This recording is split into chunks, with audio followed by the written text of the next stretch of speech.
Saturday evening in downtown Houston as we welcome you to Minute Maid Park, where tonight the Astros will play the middle game of what is a quick homestand. Just 3 games this entire series is the homestand. The Rangers winning last night to improve to 16-24. Astros still in a virtual tie for first, percentage points behind the Los Angeles Angels of Anaheim in the AL West. Hi everybody, welcome to another night of Astros baseball. I'm Todd Callis alongside Jeff Blum and Blummer. Beginning of the year, the Astros won 3 out of 4 against the Rangers. I don't think they foresaw this series being tied at 4 into the season. That goes for a lot of us. We thought it was going to be a little lopsided, maybe a little payback for what we saw in 13, 14, 15, but it is tied up right now. The tide needs to turn, and what a better place to do it than turn everything around here at home. Rangers have won 3 in a row against the Astros here at Minute Maid Park, and Houston has struggled at home this year. It's really different when you go back to last season, what happened towards the end of the year. Yeah, this is our Get Out and Play segment brought to you by Toyota, and 18-3 in the 21 games to finish off last season. And remember, that started right after Hurricane Harvey when the Astros came back to face the New York Mets in that doubleheader. That's when things started to get rolling. They were infused with the energy that the Houstonians were bringing out to them, and they proceeded to go out there and play extremely good baseball. They only lost 1 game at home in that playoff series the entire time. So the only reason we're showing you this is because we know they can play well here at home. The situation has changed a little bit. After winning that World Series, the target is now on their back. And all of a sudden this year, they are 20 games in with an even .500 record. That batting average down to .219. The runs per game last year almost 2 runs higher, which is similar to how far separated they are home and road this year. Yeah, it's amazing how big a difference this can be. And granted, it's early in the season. We're a quarter way through, but we don't want to see these extrapolate themselves over the course of the season. We want to see these numbers be a starting point as opposed to a finishing point. When you discuss who has been going against the Astros here in terms of starting pitchers, they have faced some tough customers here at Minute Maid Park. Cole Hamels was very good last night. We saw Luis Severino on the most recent homestand. They've been some tough matchups. Yeah, and A.J. Hinch had hinted to it as much, saying that these guys, they're facing some good competition here. The ERA at Minute Maid Park at 3.42. These guys are coming out on a mission. We talked about them having that target, but it's also, for me, the league is making an adjustment to the Houston Astros as a team. Now it's up to the Houston Astros to counteract that and make the adjustment to the league and get them out of that zone that they're having such a tough time with. So the starters against the Astros faring better in the ones they have faced at Minute Maid Park. Or actually, they've been better at Minute Maid Park than the ones they have faced on the road. When we come back, we'll get you ready for Doug Fister, the former Astro, against Charlie Morton on a Saturday night.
offers, low fares, no hidden fees. That's transparency. And by Jack in the Box. Try the new Cholula Buttery Jack, part of the Buttery Jack family. When we come back, we'll be joined by Julia Morales, who will take a look at the Astros starting rotation. Great all season long, but especially here at Minute Maid Park.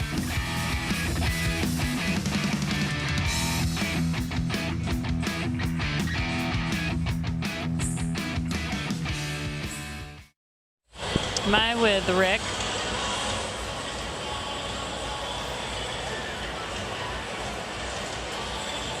Yep. Yes, sir. All good. Oh.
No on this season, but 3 of those wins have come right here at home. He's done a really nice job at Minute Maid Park, but so has the entire starting rotation. Every night, these guys going out and giving their team a chance.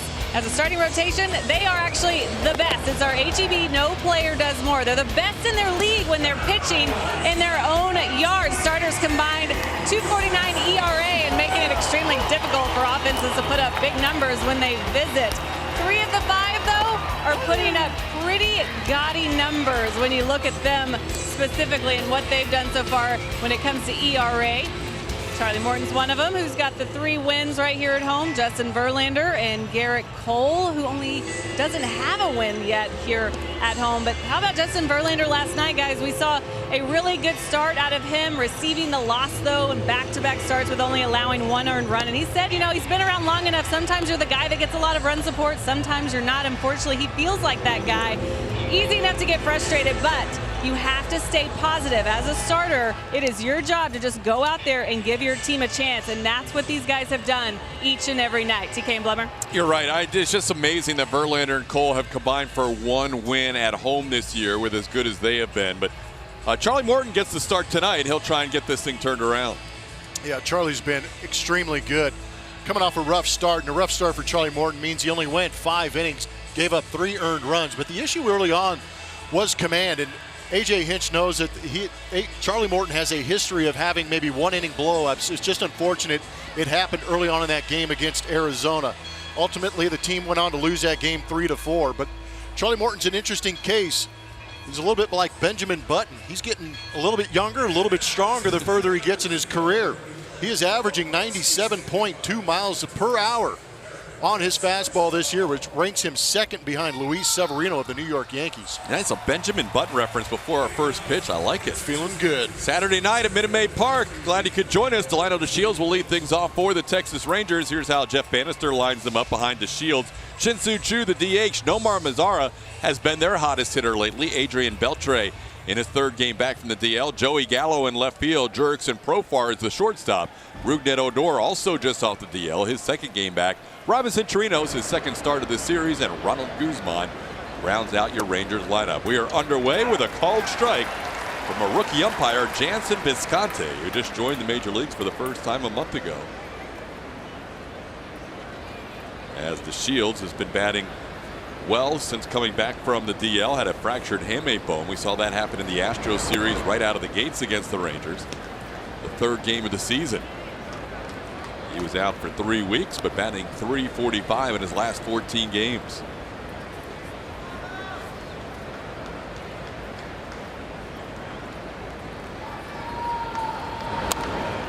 One pitch is fouled back. It's 1-2.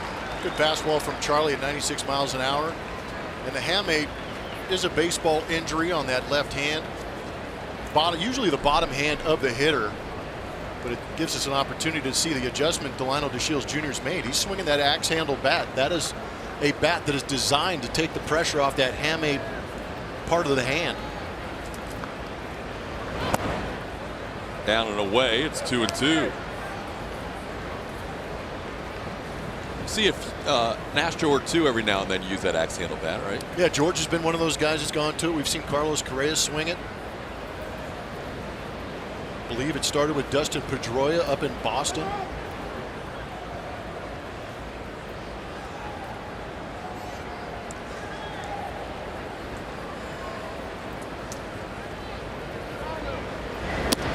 Two pitches way outside. It's 3-2.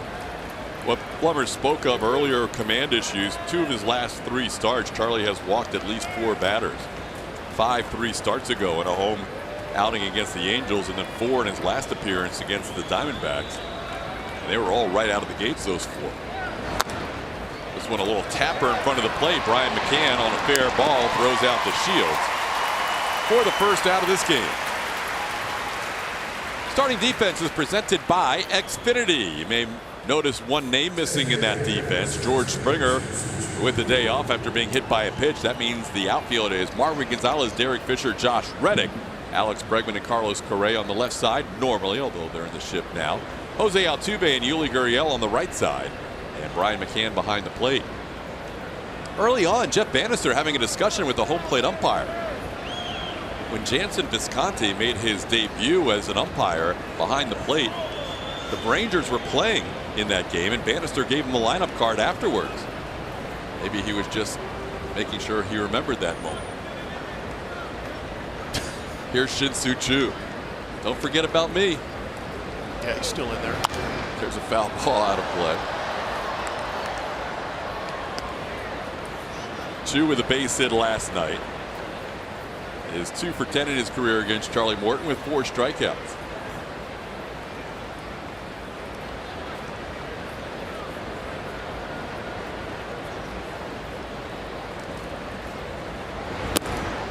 Charlie blows the fastball by him. 97 from Charlie.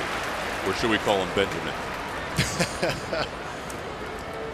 He's found the fountain to use somewhere. Got some extra velo with it too. Breaking ball called, third strike. Choo knew it. Broke it over on the outside corner. What a sequence to get Choo on 3 pitches. Beautiful backdoor breaking ball on our MD Anderson strike zone. It's interesting to see Brian McCann set up back there, basically down the middle of the plate, just reacting to where that pitch takes him. He did a great job of receiving it also. Here's Nomar Mazara, 345 his last 14 games. And in the month of May, nobody has more home runs than Mazara with 7. He had 2 hits in last night's game.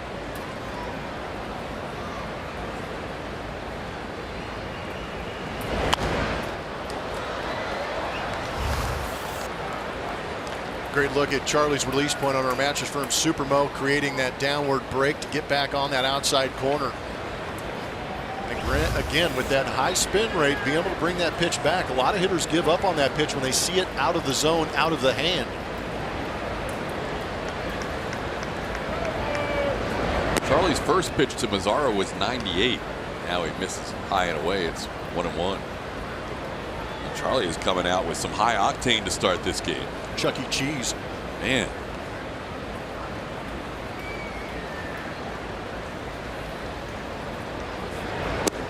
And the breaking ball catches the corner. That's a thing of beauty. It's 1-2. Yeah, and it's also good to see that pitch breaking, but it's also good to see him in the count. I mean, in the zone. Pretty nasty stuff. The spin rate on that curveball to strike out Shin-Soo Choo, 2,934 RPMs. That is a high spin rate. Now he deals a fastball. That curveball against lefties, such a huge weapon. It was so good last year, and it's even better this year. Last year, the curveball, a 111 batting average against when facing lefties. This year, the lefties only have 2 hits against that pitch. Charlie making his A start of the season. Charlie is destroying left-handed hitters' egos with that high velocity and that curveball. There's the curveball. Forget about it. Charlie Morton strikes out Choo, looking. Mazzara swinging as he breaks over the curveball both times.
Without George Springer in there, that means Jose Altuve moves up to the top, followed by Alex Bregman and Carlos Correa.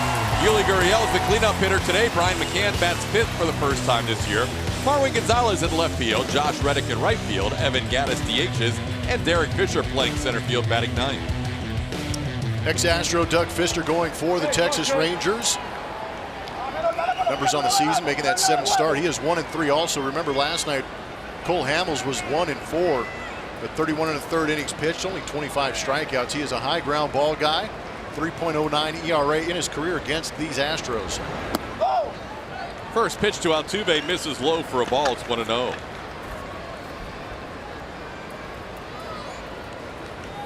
Throws that sinker a lot to right-hand hitters, almost a little more than 2/3 of the time. Comes in around 88 miles an hour. He's 2-0 to Altuve.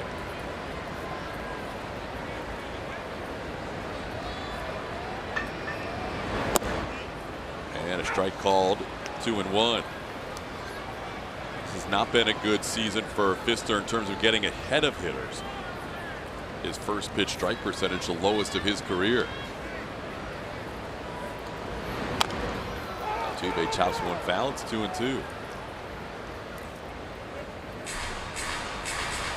Altuve last night was 0 for 4.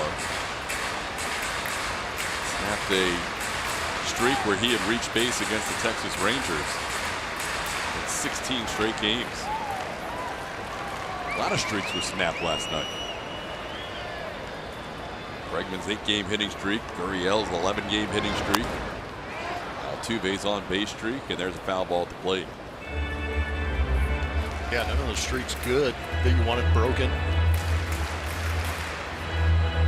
Only 1 hit all night for the Astros last night against Cole Hamels and 3 relievers. Yeah, amazingly enough, Evan Gaddis is the guy that got that hit, but there's that sinker on the inside. Man, right off that shin. 3-2. Altuve coming in with 52 hits, tied with Jed Lowry for the most in the major leagues. And a called third strike. Altuve knew it as he trots back to the dugout with his bat in his hand. Called third for the first out. Yeah, he tried to sell it. The Power Players presented by TXU Energy. Alex Bregman in his career against Doug Fister, he is 3 for 4. Did all his damage out there in Boston. Also, the Astros facing the Red Sox in that series before heading to the playoffs and getting their revenge against those Boston Red Sox. Doing a great job. Bregman with that home run against Doug. He'd like to see a couple more mistakes. He did a good job of staying on the slider away and pulling that sinker. Down in the count 0-1 is Alex. Bregman was hit by a pitch and also drew a walk in last night's game. Alex continues to lead the Astros in drawing free passes. Batting average at .255, but the on-base percentage at .372. This one chopped towards third. Backing up is Beltre. His throw across in time. Bregman retired for the second out. With no Springer in the lineup tonight, that means the Astros have 4 infielders at the top of the lineup. Altuve, the second baseman, Bregman, the third baseman. Here's Correa, the shortstop, and Yuli, the first baseman. That hasn't happened in a while. No, you ready for the last time it did happen? It was 2013. Fans are anxious to hear who those 4 guys were. It was Jonathan Villar, Jose Altuve, Matt Dominguez, and Chris Carter. Things have changed a little bit. Bill Boudreau for that research. July 29, 2013, the last time the Astros kicked off a lineup with 4 straight infielders as Correa fouls one in his 400th game of his career. Carlos Correa.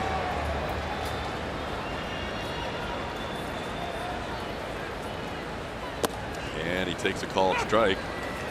Fister ahead of the count 0-2. Doug is that sinker, slider, cut, change, curve type guy, and that sinker runs to the arm side. And that's where Carlos has been having his issues, is on that inside portion of the plate. Can't get extended there. Grounds one to Beltre, and Fister has a nice first inning.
In his first 4 games, first pitch strikes at 65%. He was extremely good in those first 4. The last 3, struggling with the command.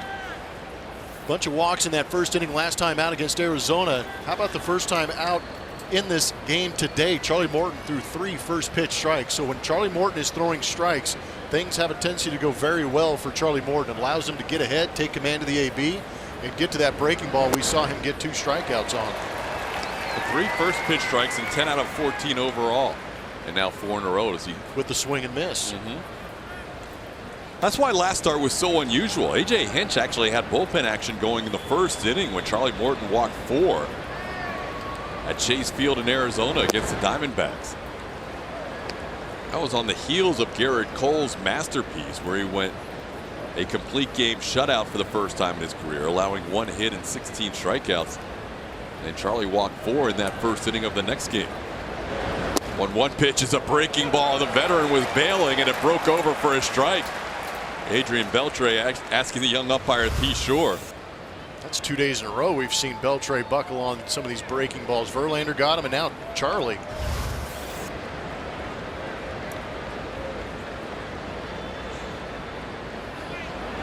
Swing and a miss. Beltre goes down. Morton has struck out 3 in a row, including one of his nemesis. Beltre was 4 for 6 with a home run against him prior to that strikeout. That's not a comfortable feeling for a hitter. Trying to understand how that pitch came back, and then Charlie comes right back with that 2-seam run on the inside corner for the swing and miss at 96 miles an hour. That was impressive. This whole first 4 batters have been impressive to watch what Charlie's done.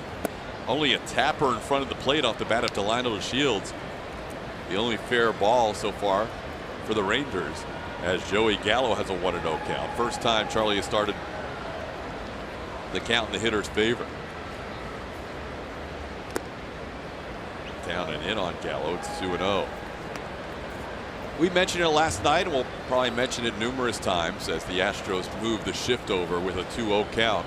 AJ said they like to shift Gallo when he gets to 1 strike, or when he's in a hitter's count like this, just make him think about the bunt. Instead, he watches a curveball for a strike. It's 2-1. Well, again, if Joey Gallo turns into a station-to-station type guy instead of a bomb threat every time he gets into the box, that benefits the ball club that they're playing against. His last 5 hits are 4 home runs and a double. As he fouls one back here, it's 2-2. And again, I think you bring up actually probably a point that we haven't gotten to either, is that this is not normal, and that's why we pointed out, but it's also not normal to try and think and figure out how to get through this AB, knowing the entire ball club except Marwin Gonzalez is on the right-hand side of the field. So there is a little bit of psychological warfare going on here. And even Marwin is way over in left center. Swing and a miss. The curveball's on point tonight as Charlie picks up his 4th strikeout in a row. And 3 of the last 4 strikeouts have been on that curveball. Houston Methodist is going to bring us some league leaders. Lowest ERA this season. 3 of the top 5 are Houston Astros. Verlander leading the way with that 1.21. He gave up a whole run yesterday. Garrett Cole at 1.43. Those 2 far and away the top 2 in the league. And then Charlie Morton right in the mix with a 2.16. Those were the numbers coming in. If you had the inning and 2/3 tonight, you've got the top 3 now because Charlie's sitting at 208. I like where your head's at. I like that too. And you're way better at math. Oh, I've got help right above the Astros bullpen, but that's okay. I'm trying to help you out, man. Jerks and Profar the batter with a 1-0 count. That is one of the cool features here at Minute Maid Park, is they update ERAs after every batter. 1-1 the count. There's Todd's cheat sheet. So Verlander, Cole, Morton. Yes. 1, 2, 3. Go get him, boys. Quarter of the way through the season. That's why in our pregame show we mentioned how the record's not bad right now, but you'd like to see it be even better with those pitching performances. As Charlie has retired the first 6 he has faced tonight, gets a ground ball and 2 strikeouts again.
48 home games last year. How many are they going to win this year? Do you think 44 or less or 45 or more? Vote. We'll tell you who wins later in the broadcast.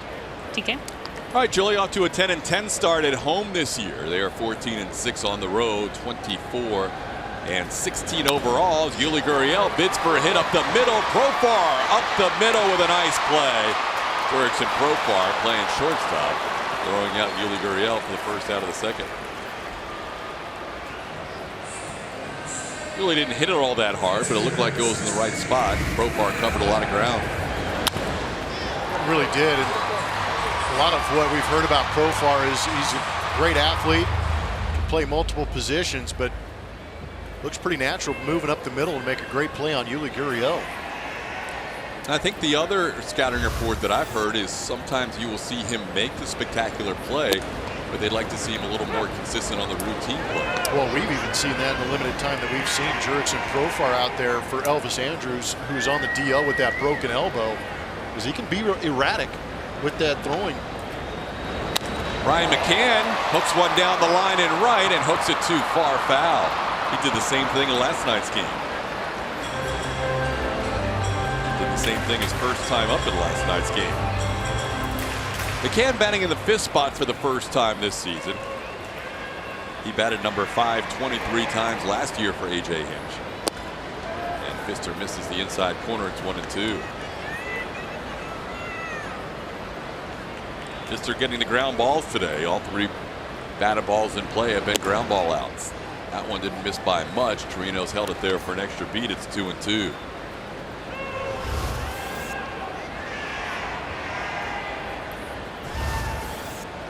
Pretty good look at the fact that pitches right around that mask of the catcher usually might be the top of the zone.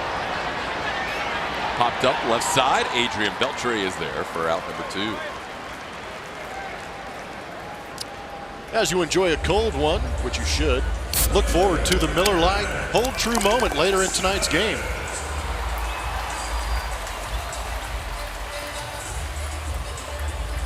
Two outs, bases cleared. Marwin Gonzalez the batter. I agree with your sentiment. Yeah, good day for it. Marwin coming in batting 240, 239 as a left-hand hitter. Has all 3 of his home runs batting left-handed. And he takes a called strike.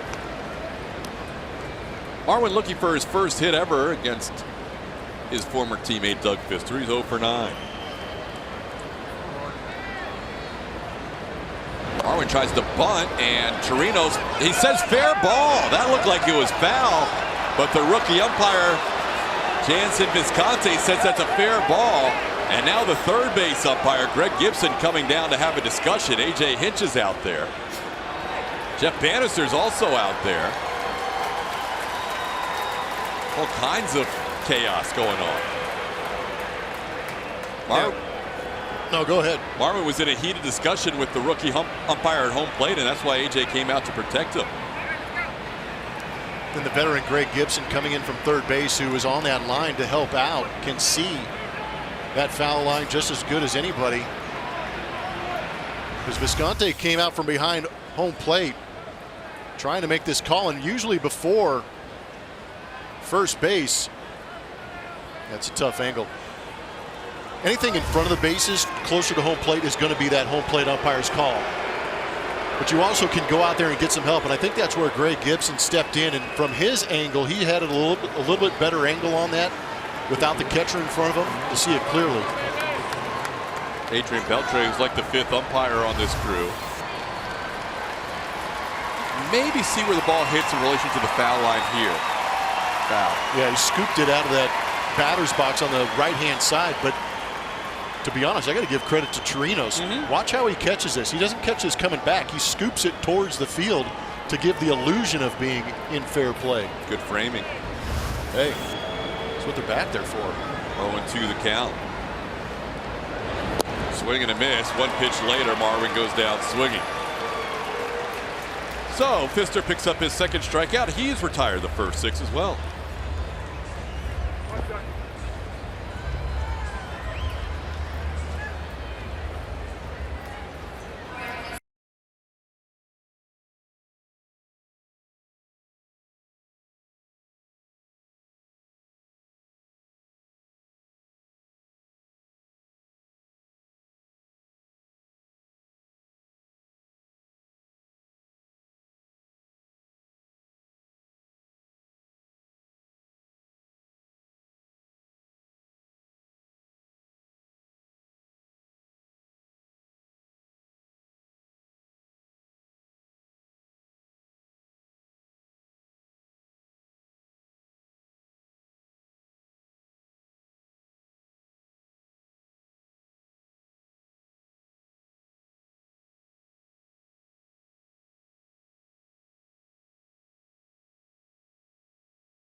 Historic games, plus Colin McHugh rides into history on a bullpen cart. All that and more on Astros Bases Loaded after the game and re-airing all week long only on AT&T Sportsnet.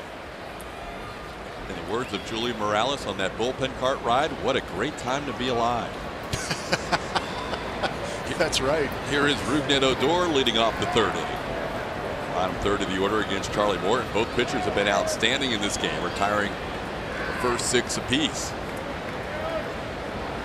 So Odor takes a called strike. Rougned playing in his second game coming back from the DL. Had a left hamstring injury. They kept him out for a month. 5 rehab games. Split between their double and AAA affiliates. Pitch misses away. It's 1-1. Gordon has done a good job getting ahead in this game. 5 of 7 first pitch strikes and 19 of 28 strikes overall.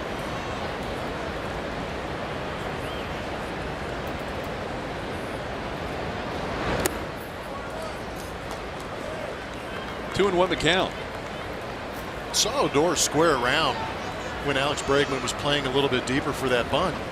Odor runs pretty good. I think that might be an attribute he would look into to try and get on base a little more often, especially in situations like this where you're leading off an inning. Foul off the top of the screen. It's 2-2. I think we just saw why he doesn't like to bunt. He's more of a drop and drive type guy. And coming off quite an unusual season numbers wise. Odor last year hit 30 home runs but had a .649 OPS. It's tough to do. That misses inside, and Brian McCann threw the ball down to third. And he tells Jansen Visconti, I apologize. I thought you said strike 3. Because it was. See if MD Anderson agrees with me. That was a good fastball inside coming back. Yeah, 3/4 of it. You kind of heard the home plate umpire grunt or maybe say ball. Strikeout nonetheless. McCann still talking to Visconti. You never want to see a catcher do that. And he obviously, you know, part of working with a new umpire is learning his cadences and his calls too. No, that is absolutely true. Even as a hitter, remember Tim McClelland was a guy, tall guy. Yep. He would get down there behind home plate. The pitch would pop. Strike. And everybody was on hold for about 3 seconds waiting to see what he was going to call. Yeah, it was always a delayed call. You always had to pause calling the games too, because he would just sit back there. In his mind, he knew what he wanted to call. And there would even be times where a pitch would cross, and even if the umpire was delayed in making the call, they would actually say it. The pitch would cross in that situation. Say the ball came across in the strike zone, he would go strike, and then stand up and actually make the physical call so everybody in the stadium could know what was going on. 1-0 the count to Robinson Chirinos.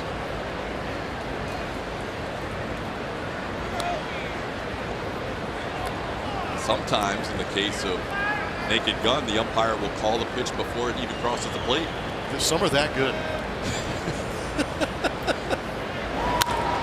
Here's a ball into right field. Josh Reddick comes on in. Speaking of Enrico Palazzo, of course. Out number 2. 8 in a row sent down by Charlie. Yeah, that might be the commissioner's favorite umpire in the league. Speed things up. Charlie doing a good job speeding things up tonight as he has been ahead of counts. He has struck out 5 of the first 8. And now he faces Ronald Guzman.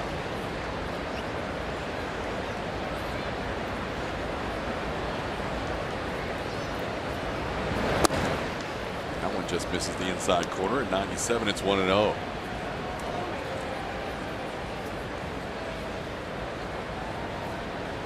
Charlie coming in has an average fastball velocity of 97.2 this year, and that one leaves in a hurry.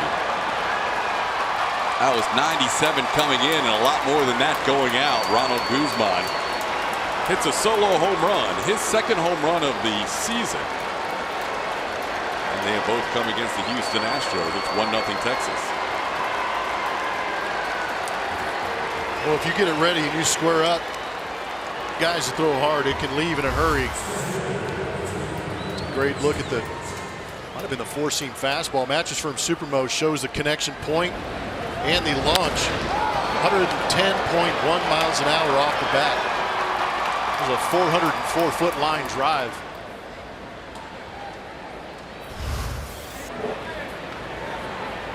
Guzman's other home run came against Brad Peacock in his second major league game. Now a chopper over the head of Bregman down the line and left. The Shields thinking about two. Barehanded by Marwin. Strong throw makes it close.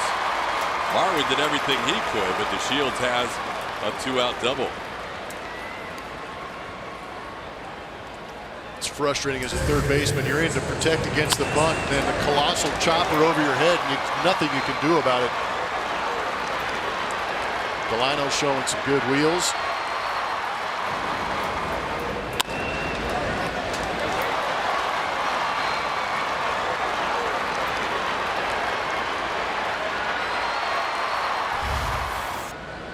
Here is Shin-Soo Choo, who struck out his first time up. Back-to-back extra base hits for the Rangers. Choo misses the curveball. It's 0-1. Guzman's home run left the bat at 110 miles an hour.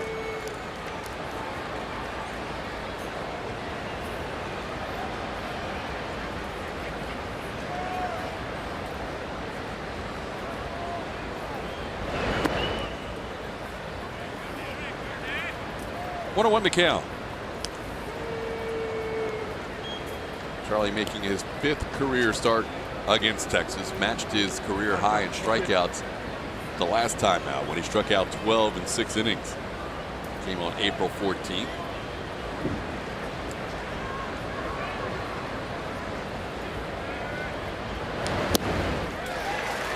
Drew having trouble with the curveball. It's 1-2.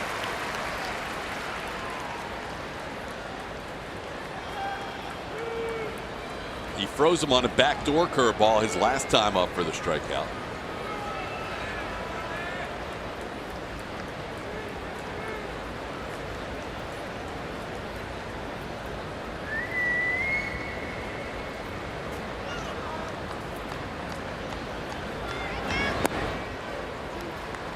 Missed there. It's 2-2. Try to do it again.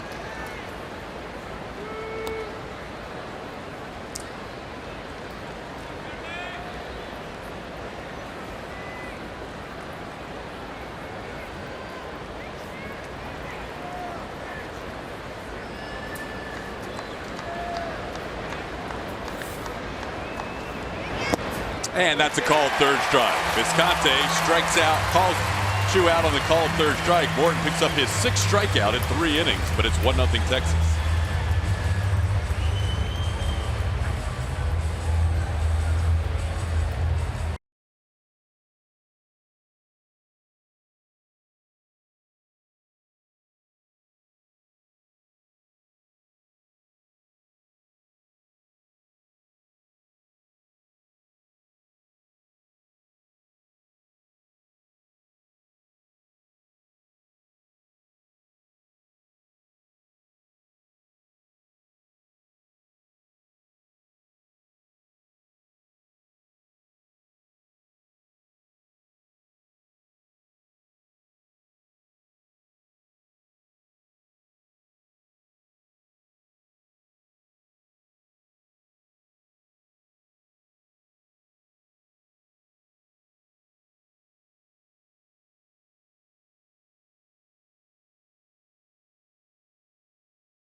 Helping us out on promos today. The Astros are excited to announce the launch of the new World Champions commemorative brick program. Enjoy the new brick sizes, placement down Champions walkway, and the option to include the Astros World Champions logo with a personal message on it. Visit astros.com/bricks for more info. Thank you, Max. Trying to think outside the box for a Mother's Day gift. That could be one. Astros.com/bricks. Better get on it in a hurry since it's tomorrow. As Josh Reddick takes a pitch, it's 2-0. For the mom that has everything, get her a brick. Personalized message out there. Put it on the championship row with the World Series message. Josh Reddick ahead of the count 2-0, and Josh now with a 3-0 count. Pfister has missed on the first three after getting ahead most of the first six hitters.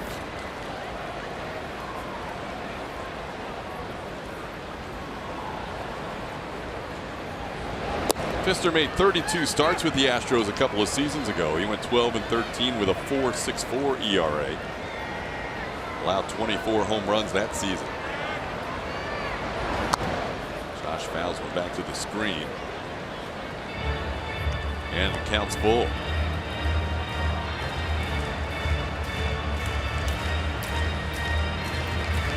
Pfister's most used secondary pitch had been the curveball, but this year it's the cutter, especially the left-hand hitters.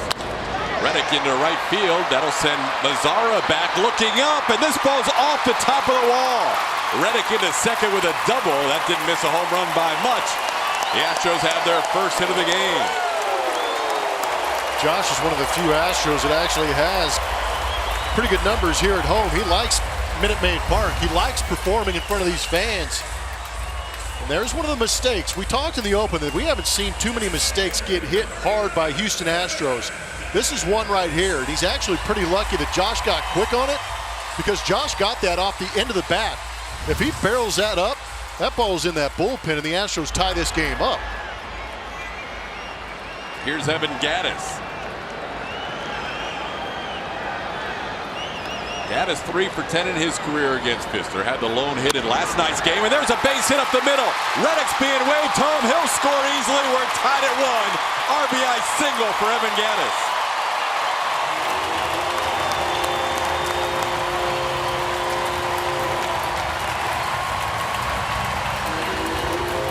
I never thought I'd be so excited about a run being scored at Minute Maid Park by the Houston Astros, but I'm excited.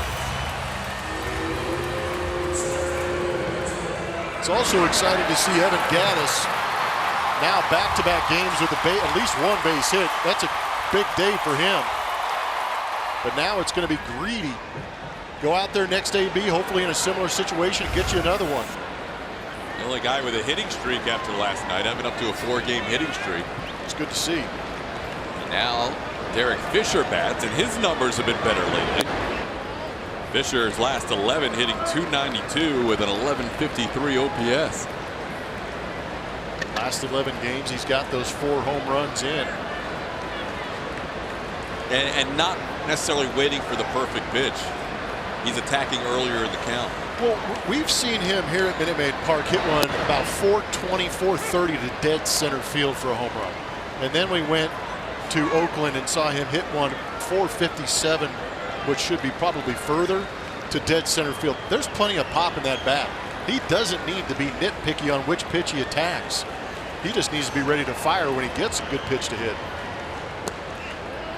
According to StatCast, this is the leader so far this season of the Astros with average exit velocity, as well as barrels per plate appearance. So if Fisher does make contact, it's usually significant. He's got a 2-1 count here.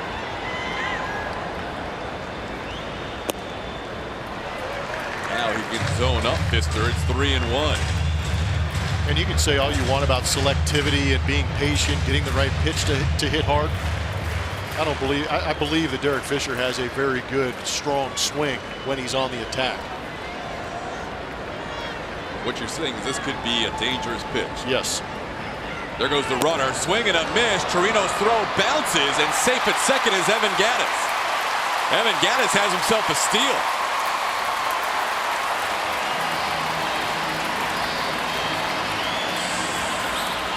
Evan doing everything these days.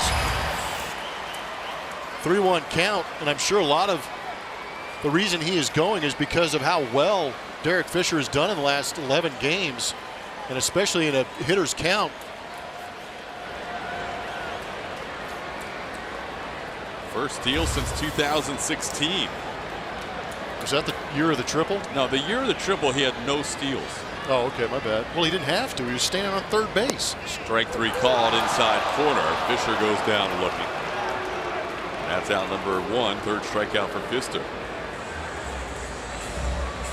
There are some strange stats that you can look up. I wonder if anyone's ever had an 11 triple season without a stolen base. My guess is no, before Gaddis did it. It's elite company. How can you have 11 triples and not even a steal all year? Here's Altuve. I still don't believe it. Because he's hitting bombs and triples. That's it. That's all he needed. You're still not buying into that. I'm gonna ask for a research project because that's not an easy stat to look up. But I'm gonna say that may be the first and only time that's happened. Yeah, that'll take some time to check out. Double-digit triples in a season with 0 steals. Yeah, highest number of triples without a steal. Here's Altuve. Altuve struck out looking his first time out. Gaddis not far off the bag, but now all of a sudden Pfister's concerned about Mr. Gaddis.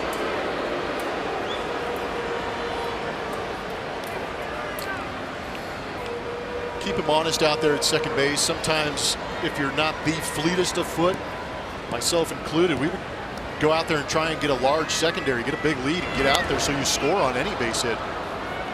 Give yourself an advantage. What you lack in speed, make up for in distance covered on your secondary lead.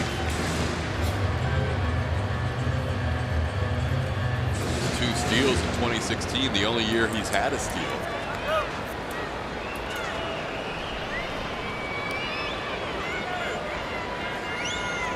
One came in August of that season against the Orioles. Altuve down to the count 0-2. Altuve has put up some pretty good numbers this year, went down to the count.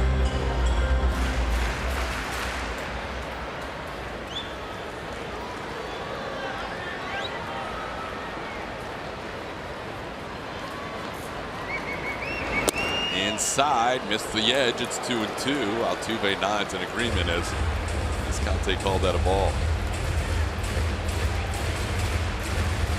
This year, righties have hit Pfister a lot better than lefties. Kind of reverse of what you expect.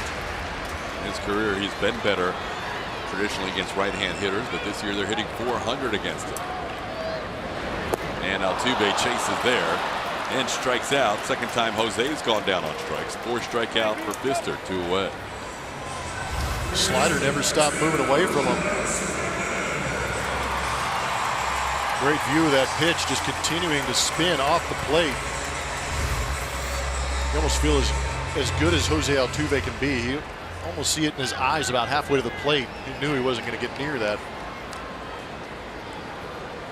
Tough to change at that point once you're committed. You know, once you're fully committed on a swing, yeah, you either just let it fly or you try and check it, which usually doesn't end well when you're that far out. Pitch misses outside to Bregman, 1-0. Alex grounded out his first time, but he has hit Pfister well in limited at bats.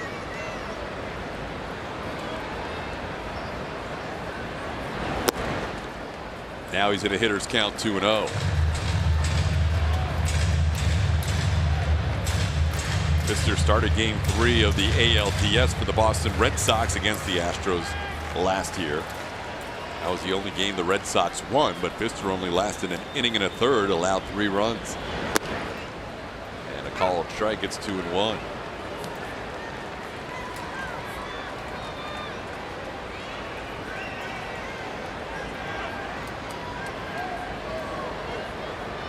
This time last year, Pfister still was out of baseball. Ground ball off his glove towards Odor. He catches it on the fly and his throw in time to get Bregman. And that ends the inning.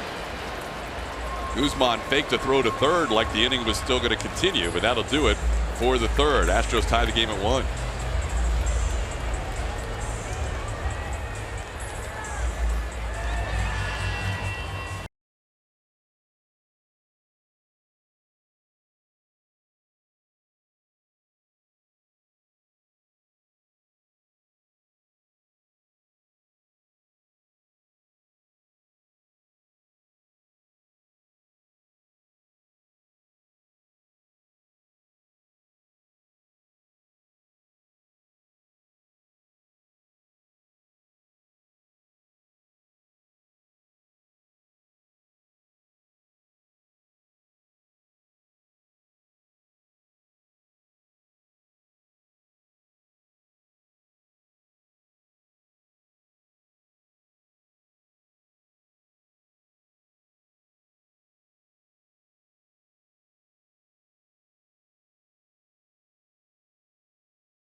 Houston Astros taking on their former teammate Doug Fister and the Texas Rangers. Charlie, last time he faced the Rangers, had 6 strikeouts through 3 innings, ended up with a career high matching 12. He allowed 2 runs in those 6 innings on 2 solo home runs. So far tonight, he's allowed 1 run on a solo home run and has 6 strikeouts through 3 innings, facing Nomar Mazara. Takes the breaking ball for a strike, 0-1.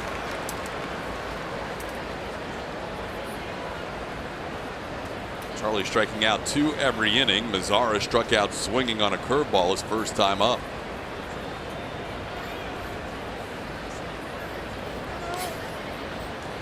Mazara had 20 home runs his rookie season, followed it up with 20 more last year. He already has 10 home runs this year. Just a quarter of the way through the season.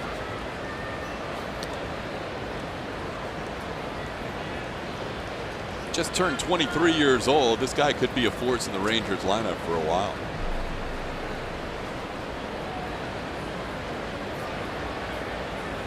Yeah, one of the few high contact guys in their lineup, hovering around 300. He's got plenty of power to get out of the ballpark. Puts together some great ABs. 2-1 the count. One of the things the Rangers will try to figure out as this season progresses is who they start to look towards to build around for the future. And Mazara is certainly right in that mix as he hits a soft line drive to Carlos Correa for out number 1. Bring the whole family out to Minute Maid Park for Kroger Family Sundays. Special Kroger Family 4-packs are available starting at only $70. For more information on next Sunday's Family 4-pack, visit astros.com/Sundays, or you can call 1-877-9-ASTROS.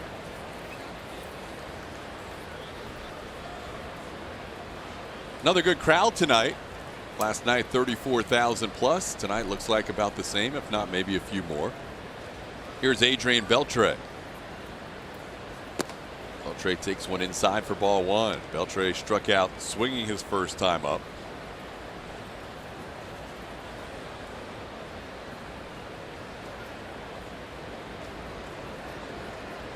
Adrian now 4 for 7 against Morton in his career with a double and a home run. And that curveball gave him problems the first AB. This one does not break over. And it's 2-0.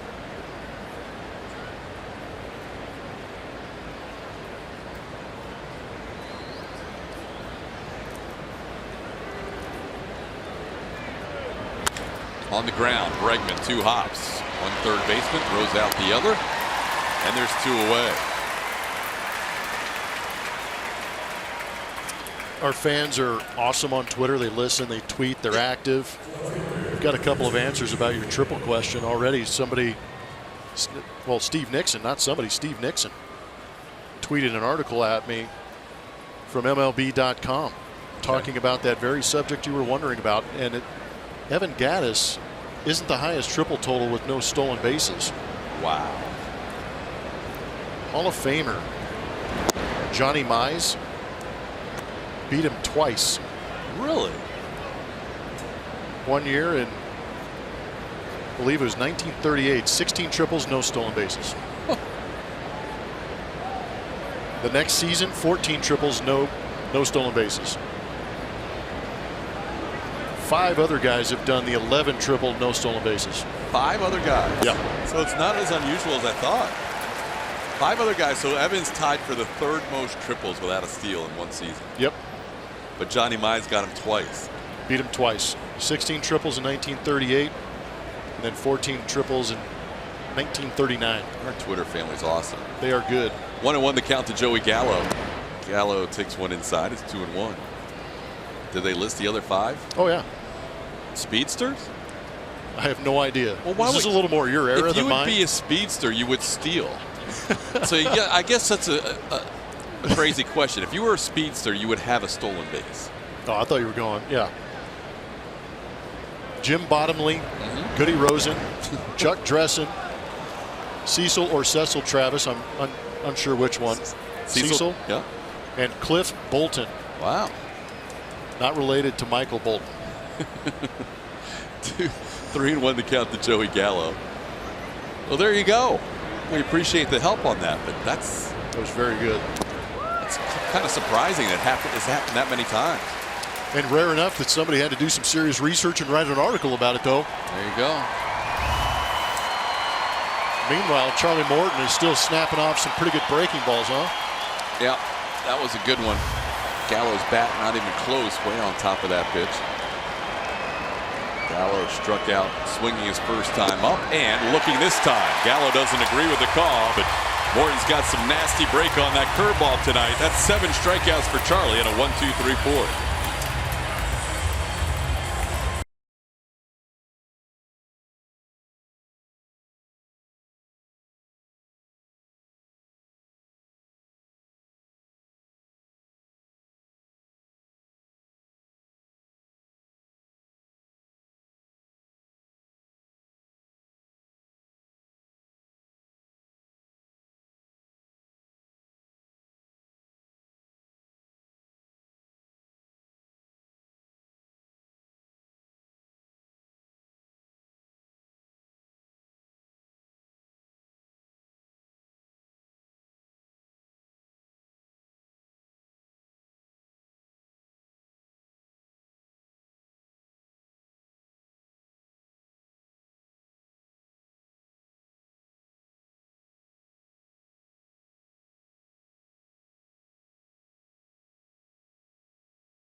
Carlos Correa, we talked about how well in 2015, 16, and 17 he was on those inside pitches. The league is adjusting to some of those issues, creating a little more movement on the pitches down and in. We're seeing a lot of arm side run and sink from guys like Doug Fister who can get in there. But we also saw yesterday with Cole Hamels, the cutter getting in there. That's a little too far inside for a lot of people to try and get the bat to. That's a second star that the Rangers have hit. George Springer not playing in this game today because he was hit on the elbow by Cole Hamels. And now Carlos Correa wears one. But in defense of Doug Fister, we just showed you the graphic. That is where the attack zone is on Carlos Correa. He's not getting those pitches out of the inside corner as much as he did in the past. Right on the belt. Hey, hopefully that patent leather belt bore most of the injury. So, okay, so if his hot zone was inside last year, that means he's being pitched tougher inside this year? And he's reacting and doing a better job of getting that inside pitch out of there and turning on it, driving it out of the ballpark, turning it into doubles, base hits. He's not doing that this year. Yuli on the ground to short, and after a hit batter, 1 pitch later, we have a double play. Profar to Odor to Guzman. Just 2 pitches into the inning, a hit batter and a double play.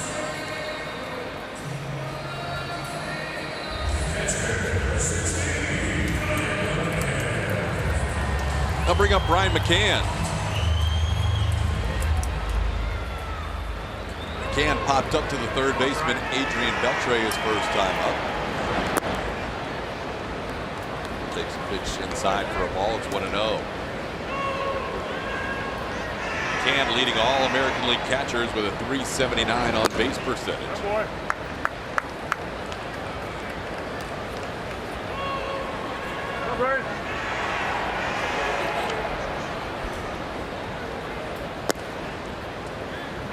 Called strike, it's 2-1.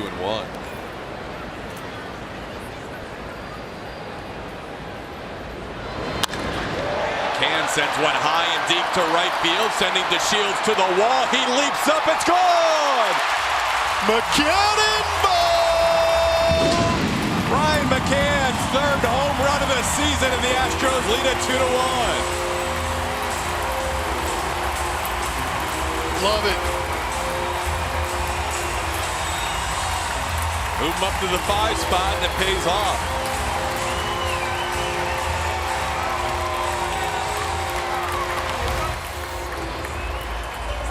A couple of pitches down, we've seen Brian McCann take some pretty good swings, but he went down and got that slider. Clipped it out front, elevated to celebrate it.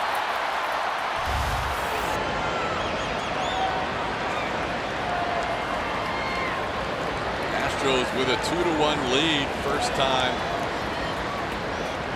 they have scored in multiple innings, it seems like, in a while. They had actually back-to-back innings in that final game against the Yankees, but that was coming off a 28-inning scoreless streak at home.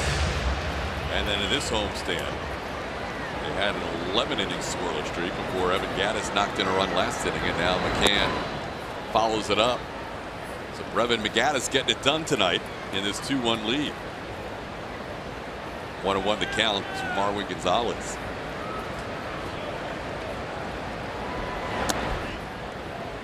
On the corner, a strike. Marwin wasn't so sure. It's 1-2.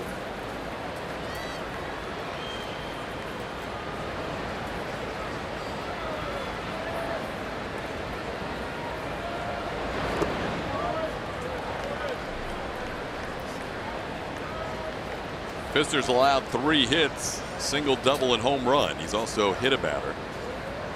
He hasn't walked any. He just struck out 4.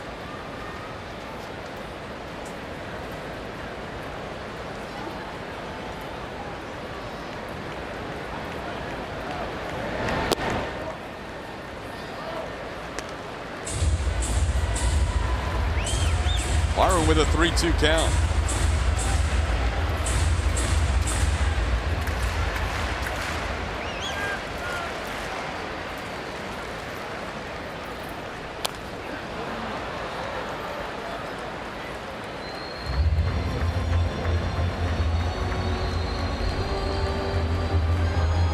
Fister making his 7th start this season. He missed a couple of weeks with a right hip strain, was put on the DL. Faced the Astros in his first start of the year, lasted 5 innings, allowing 1 run.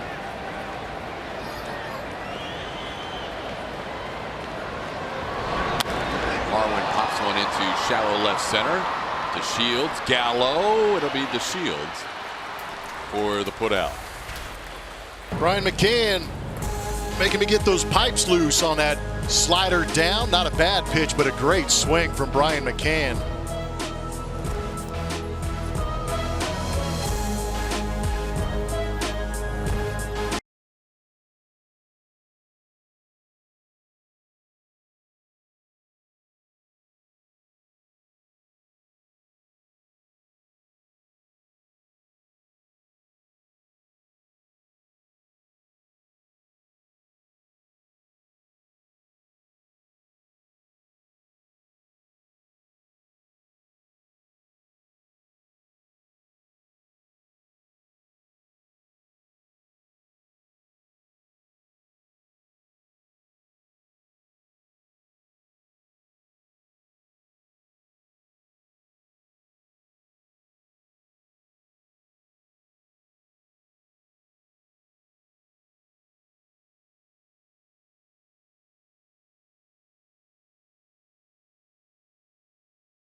BVA Compass are available for kids 12 and under.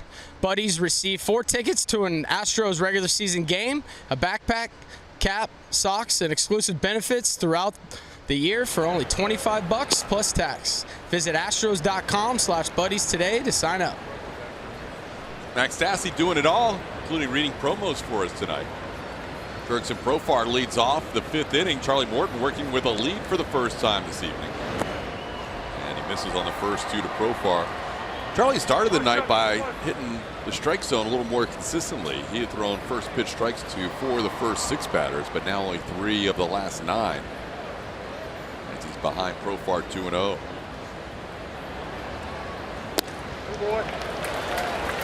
Big swing, it's 2-1. Profar playing shortstop tonight. Plummer mentioned the injury to Elvis Andrews. He was out here BP watching his teammates from behind the hitting cage. 2-1 pitches on the inside corner for a strike. It's 2-2. It'll be Profar and then Rougned Odor and Robinson Chirino 6, 7, and 8 in the Rangers lineup.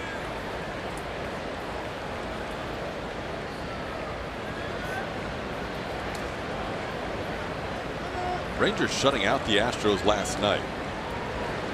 Have actually won 3 in a row here at Minute Maid Park. And overall have evened up the Silver Boot series at 4 games apiece. Up the middle past Jose Altuve. Into center field. Profar leadoff base runner in the 5th. Charlie Morton up to this point has done very good. We've seen great command, getting ahead early on some of these Texas Ranger hitters with both the fastball, but the breaking ball has been exceptional. Good break inside, outside, a couple of backdoor punch outs. And once he's got him thinking about it, he's easily going to that fastball to get some looking Ks also. Charlie's pitches by inning. We have seen Charlie go twice, at least 7 innings in his last 4 starts. Last time he only went 5 after struggling with his command early in Arizona. This one bounces in there. Nice pick by Brian McCann. It's 1-0 to Rougned Odor.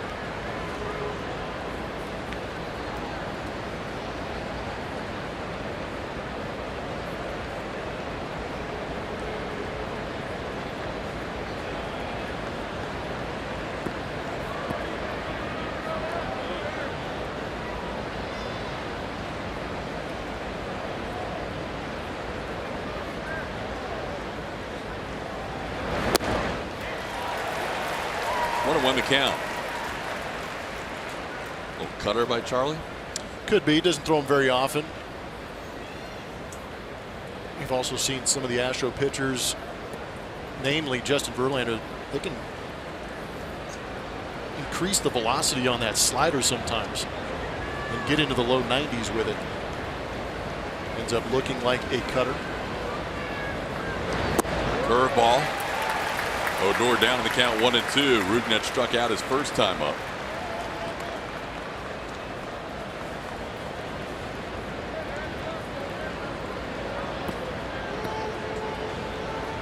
Last year the Astros won the season series 12-7 against the Rangers. Previous 2 years it was all Texas, 13-6 in 2015 and 15-4 in 2016. Swing and a miss. Odor goes down for the 2nd time. That's now 8 strikeouts for Charlie. 1 out into the 5th.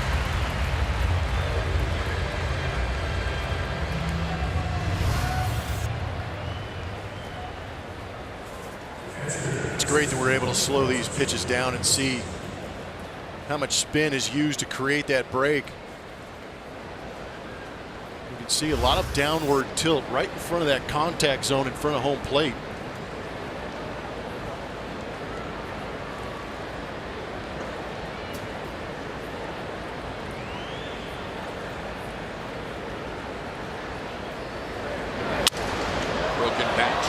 Sends one into the crowd down the left field line.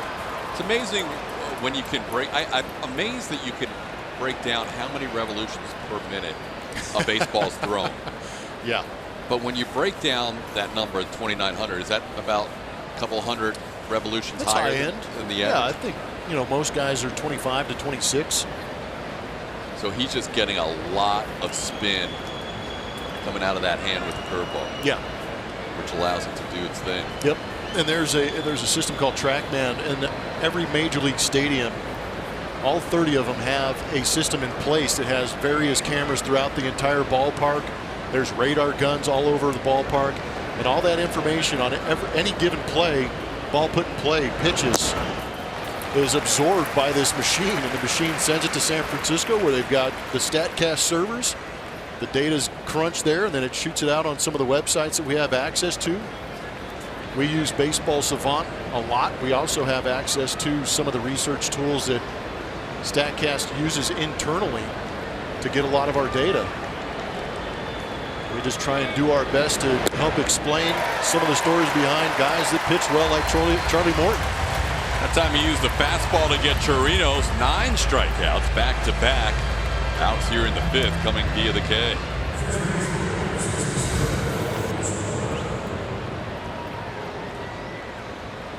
It's that elevated fastball. I've heard Brent Strom talk about it. You can use that elevated fastball up out of the zone to set up the breaking ball, but if you're willing to pitch in the upper part of the zone at 95, 97, you can still figure out a way to get strikeouts like Charlie just did.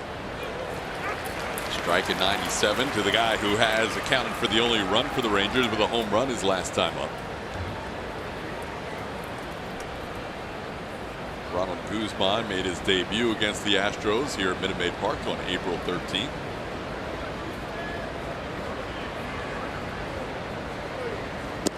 There's that high RPM curveball catching the corner. It's 0-2. First pitch fastball at 97. Then a breaking ball almost 20 miles an hour slower. And mentally, physically, you're dialing it up to get ready for 97. It's tough to reload and go after that 79 mile an hour breaking ball. Do it again. Unbelievable. It is impressive. That was a clinic. Charlie Morton, after a leadoff single, strikes out the side. He's up to 10 Ks.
TX on Twitter to show us, and you could win a VIP experience. West Texas, May is your chance to show your spirit, so tweet now and win big. TK. All right, Julian, we go to the bottom of the 5th. Josh Reddick, who got things going for the Astros, will lead things off. Reddick doubled first hit of the game for Houston to lead off the 3rd, and then Evan Gattis singled him home for the first run.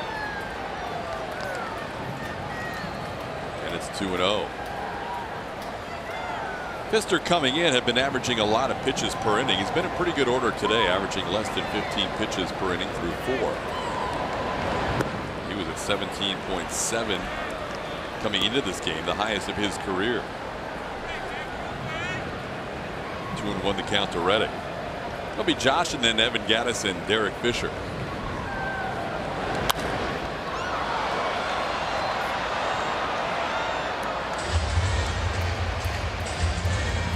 It's crazy to think, and you mentioned it after his double, that Reddick is just breaking it home. His numbers are opposite of almost everybody else on the team. Maybe he's just selfish here at home. This one has a chance. Now Gallo's going to get there. Comes on in and makes the play. Round number 1.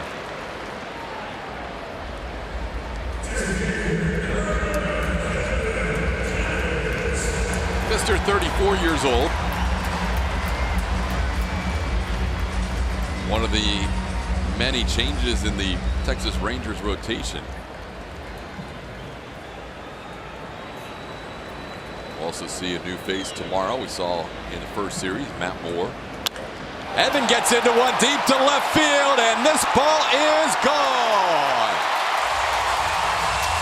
Evan Gaddis deep to left, and the Astros lead this game 3-1.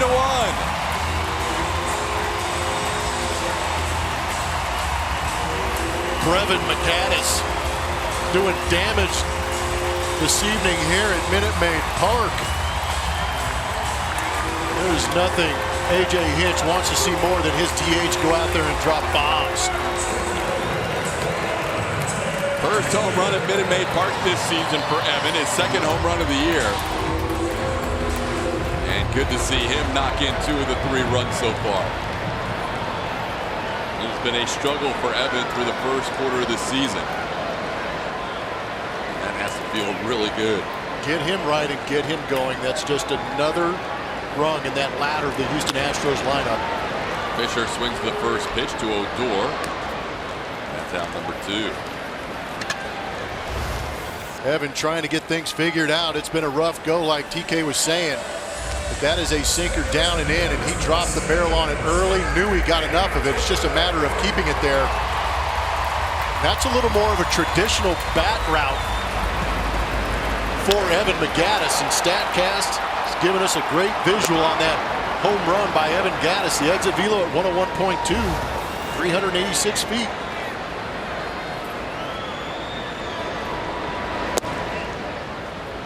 Called strike to Altuve.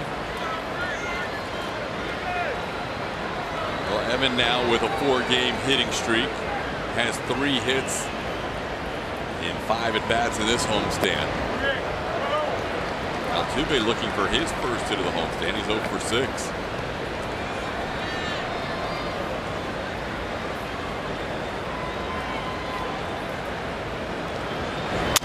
Broke in the bat. Beltre has it. And Altuve retired for the final out. Solo home run gives the Astros a 2-run lead. Brian McCann earlier, his brethren, the bearded brethren, adding to it with his own home run.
Back to work. Tomorrow is Mother's Day. It's Mother's Day weekend, and we asked some of the players about their wives and their children and the job that they do during the baseball season when it is so hard when they're away. Start with Charlie, though, as a tease for tomorrow, because Charlie is on the mound, as he have a lot of gratitude towards his wife, Cindy.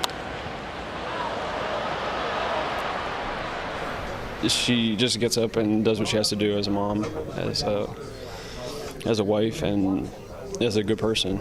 And she just does it. Doesn't matter if she hasn't slept the night before. It doesn't matter if she's eaten yet or taken a shower all day, and she just does it. And yeah, I love her. She's the best. Charlie with some great words there about his wife Cindy. They've got 3 kids, Cam, Gracie, and Benji, who is 1, the newest addition to the Morton family. But good for them, and I'm glad we had a chance to ask some of these guys tomorrow for tomorrow's broadcast. So make sure to tune in for that. We talked to several of these guys about their families. Oh, here we go. Beautiful, beautiful kids. Guys. Yeah, good stuff, Julia. We look forward to that tomorrow, Mother's Day. Very cool. 2-1 pitch is a called strike. And I know when Charlie was doing the interview with Julia, not only wanted to mention his wife, but his mom, too. Wanted to give a shout out to her. He asked me if he could give a shout out to his wife or his mom. After talking about Cindy, he stopped and he said, Can I say Happy Mother's Day to my mom? Of course, Charlie. The floor is yours. Good So stuff. look for that tomorrow. Good stuff. Charlie with a 3-2 count here on the line of the Shield to lead off the 6th inning. Astros leading 3-1. They have scored a single run in each of the last 3 innings. Charlie's allowed a solo home run to Ronald Guzman and overall 3 hits. And he has struck out 10 through 5. This one towards Bregman on one big hop. The Shield's flying down the line, but he is out number 1. It was actually very similar to the double Delano DeShields Jr. had the previous AB, but with Alex Bregman playing back and a 2-strike count makes the play. Here is Shin-Soo Choo. He has been called out on strikes twice tonight. 6 strikeouts for Charlie against Choo in 12 career at-bats.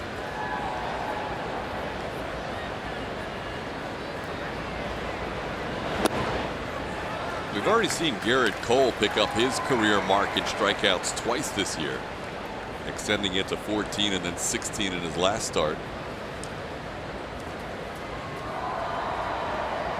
in Arizona. But we have not seen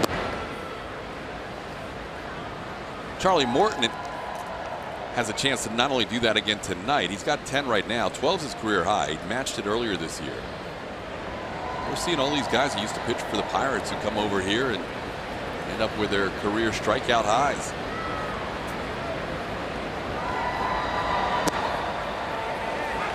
There's a called strike. Cole 2 starts ago. Garrett pitched in Oakland, but picked up those 16 strikeouts in that Diamondbacks game to start the road trip. 1-2 the count to Choo. And it just missed the edge. It's 2-2.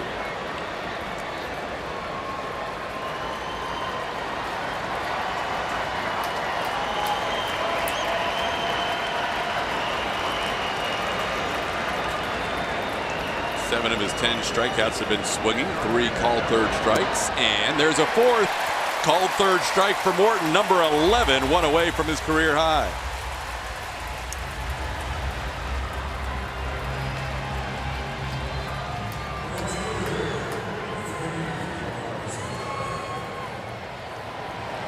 Saw Shin-Soo Choo kind of shaking his head as he's walking away. I think that was more in disappointment in himself getting used by that breaking ball. 3 called third strikes on Choo. Here's Mazzara. He struck out swinging and hit a soft line drive to short.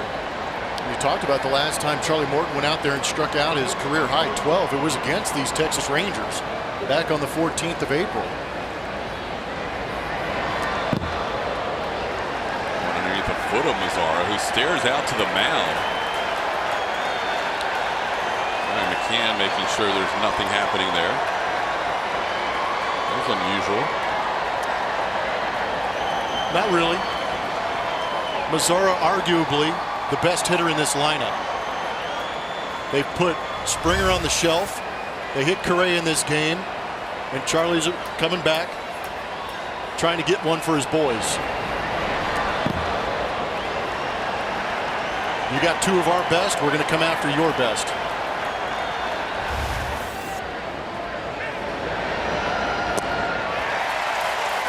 miss at 97. It's 1-1.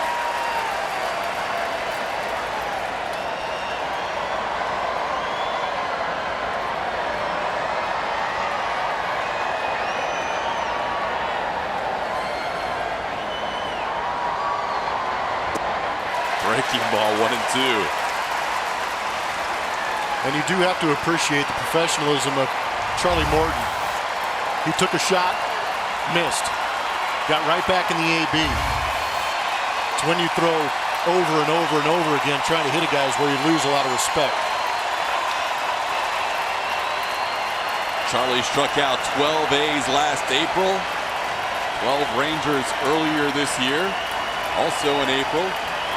His 2 career highs, and tonight he gets 12 again. Nomar Mazara goes down looking. Charlie Morton with a dozen strikeouts through 6, and the Astros lead 3-1.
Alex Bregman leads off the bottom half of the 6th inning and takes a pitch from Doug Fister for a ball. It's 1-0.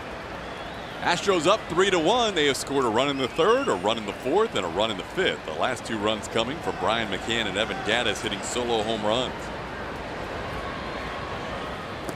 And the pitch bounces in the dirt. It's 2-0. Bregman has bounced to 3rd and then hit one off the glove of Doug Fister that landed in the glove of the second baseman Rougned Odor, who made the play. A couple of ground outs from Alex. This one hit hard but foul. 2-1 the count. It'll be Bregman, Carlos Correa, and Yuli Gurriel. 7 hits for the Astros. Excuse me, 7 hits in the game, 4 for the Astros. 3 of the 4 hits for Houston have been run-scoring base hits.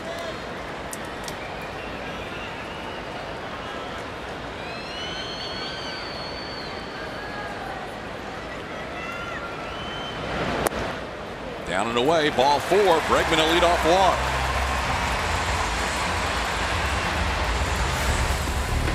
Going to do pitch by pitch, and all the pitches to Carlos Correa in this ball game against Doug Fister. Fastball in, another fastball in, trying to fight it off. Keeps that one fair, ends up being a ground ball out, and really trying to get inside.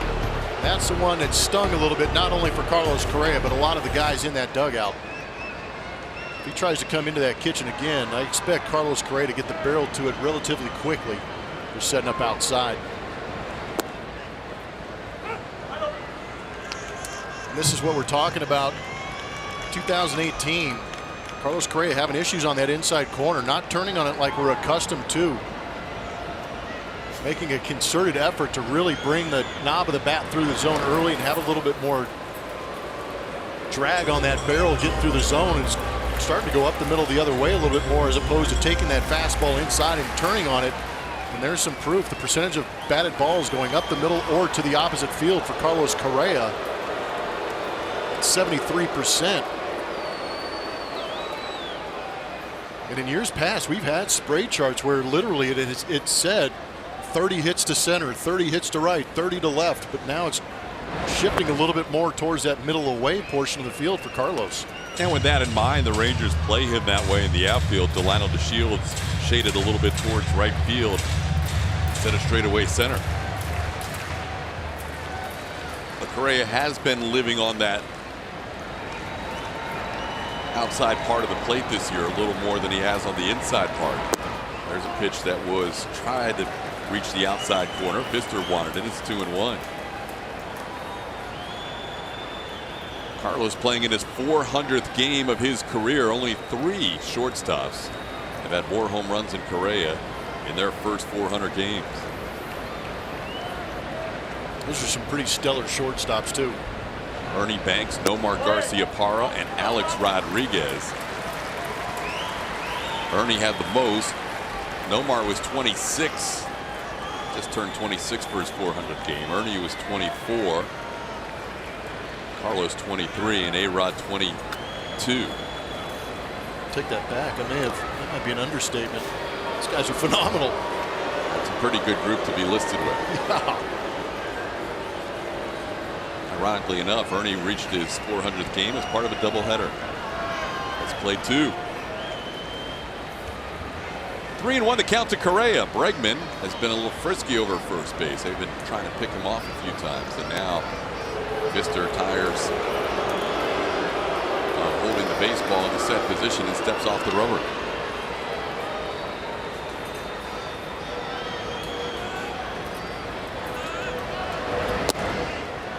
Catches the inside corner. 3-2. I think part of this AB, they were trying to set up that inside corner by throwing some of those pitches away. So if you're Carlos now, are you thinking they've got to come inside? I'm still thinking inside if I'm Carlos Correa, but you see him set away. It might be that slider. Bregman on the move. The pitch misses. This throw will be irrelevant as Correa draws the walk. Back-to-back walks issued by Doug Pfister. And there's 2 on with nobody out. There's a little bit of the cut fastball, but now it's time for Lowe's whole team together. Average and OPS, which combines on-base percentage and slugging. At home is that top line. Those are not numbers we are accustomed to seeing from those 4 guys. Altuve, Correa, Gurriel, and Bregman.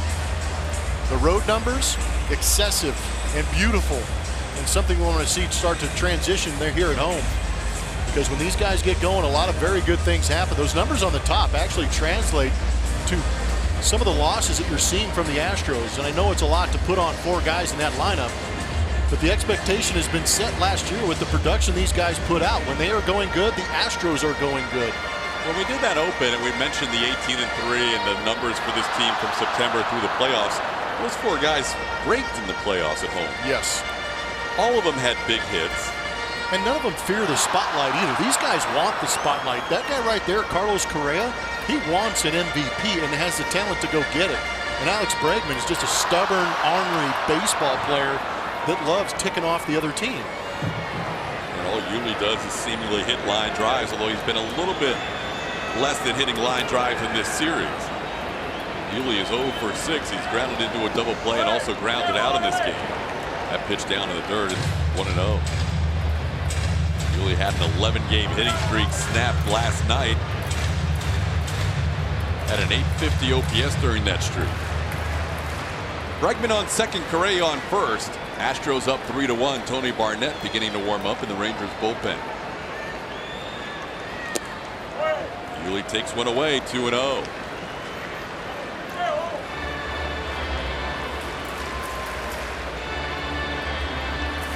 Yuli's only got 1 home run on the year. I was just thinking the same thing. It's bizarre. Every time I write down the numbers on these guys going into a game, one always kind of sticks out to me a little bit. Yuli's got plenty of pop. That's a strike. I was thinking maybe if that sinker down and in is a pitch where we have seen him take one deep to left field. No, I'm with you on that. I was kind of thinking that last pitch would have been a good one for him to bring those hands in and get the barrel to it. On the ground again to short.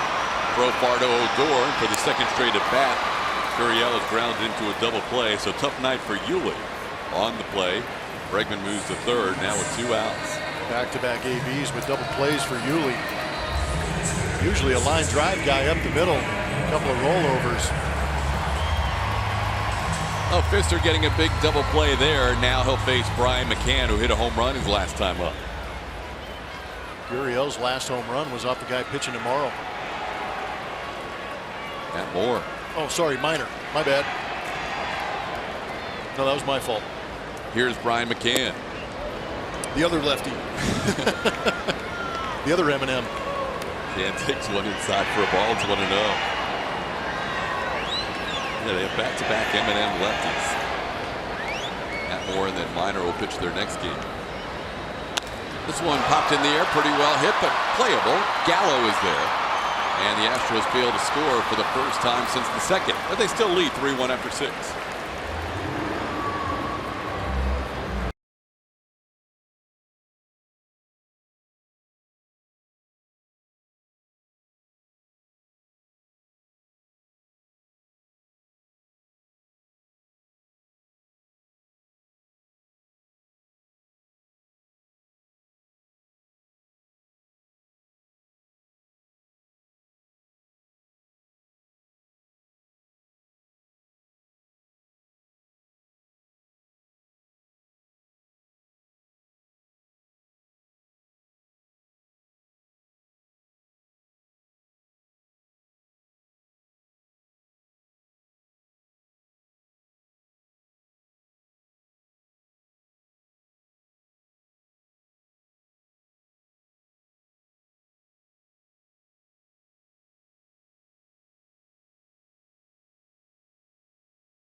On the field, how about barbecue with some Texas baseball? And you can get it right here on the concourse. Section 124 in Minute Maid Park, just above the Astros dugout, is Jackson Street Barbecue. They're new to the ballpark, but you guys aren't new. It's your fourth season. Just across the street. It's good to have you inside, though. This is the pitmaster, Steve Ryan. What time did you get up this morning, Steve? I got up at 3 o'clock this morning. It's better be good, huh? Man, at 3 o'clock, I hope so. I hate to think I wasted my time.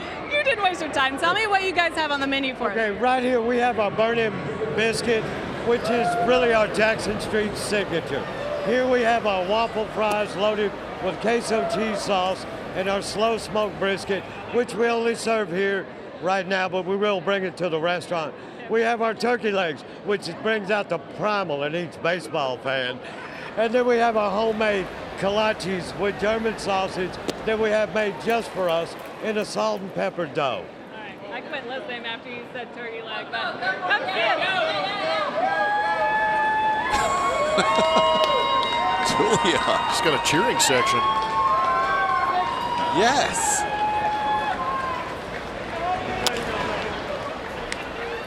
Ground ball to Correa. Carlos makes the play. Round number 1. I've been to the Jackson Street Barbecue across the street a couple times. I did not even realize they were inside the stadium now. That's cool. Easier access. Yeah.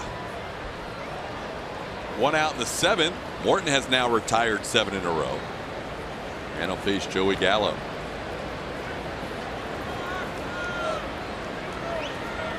Gallo, a couple of strikeouts tonight. 2 of Charlie's career high 12 strikeouts.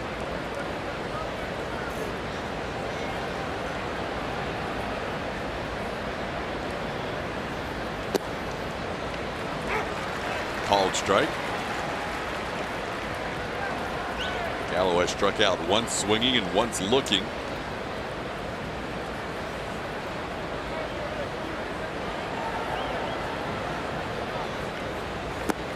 Seven strikeouts swinging, 5 looking for Charlie, and he's out of the count 0-2 on Gallo. Gallo in his career against Morton would kind of be fitting if he's the guy that Charlie sets the strikeout mark against, because he's 0 for 11 with 10 strikeouts. It's a lot. Charlie ahead 0-2. Missed the edge, 1-2. Double barrel action for the Astros going. A couple of righties. Will Harris, who likes to face left-handers. At least AJ likes him to face lefties. And then the side-arming right-hander Joe Smith.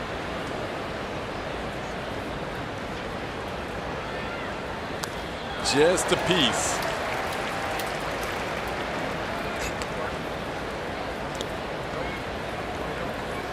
"12 1/3 innings against the Rangers this year, and Charlie Morton has 24 strikeouts.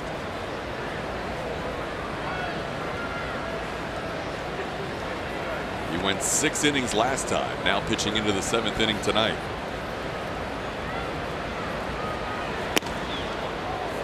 Good idea. Slowed him down with a lot of the breaking balls down in the zone. Also changed out eye level.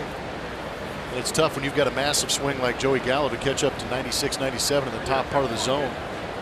So now you've got to think this is a curveball down, right? It would be another power curveball down. I believe so. Get the swing over the top. He got him. 13 strikeouts. A new career high for Charlie Morton.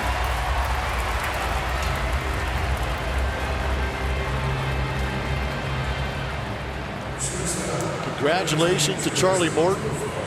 Like you said, 2 starts this season against these Texas Rangers, 25 punch outs. Some astonishing numbers again by another Astros starter. Charlie trying to go 7 innings for 3 of his last 5 starts. He's at 93 pitches right now.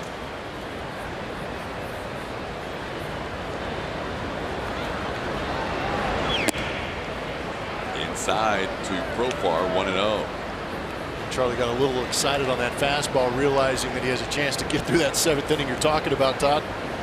And he also just set a new career high. He wants to keep pushing that bar up.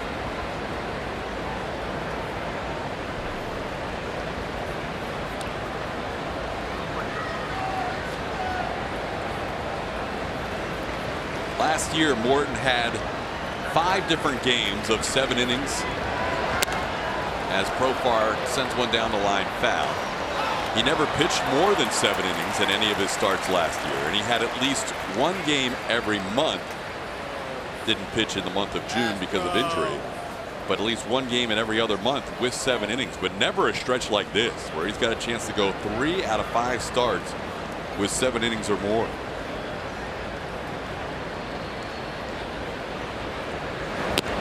Outside, it's 2-1. Profar also has struck out. Actually, check that. He grounded out and then singled in center field. He's one of the few that have made contact a couple of times against Charlie Morton. That ball is fair down the line. Marwin tries to play it quickly, and Profar in the second base with a head-first slide, and he is safe.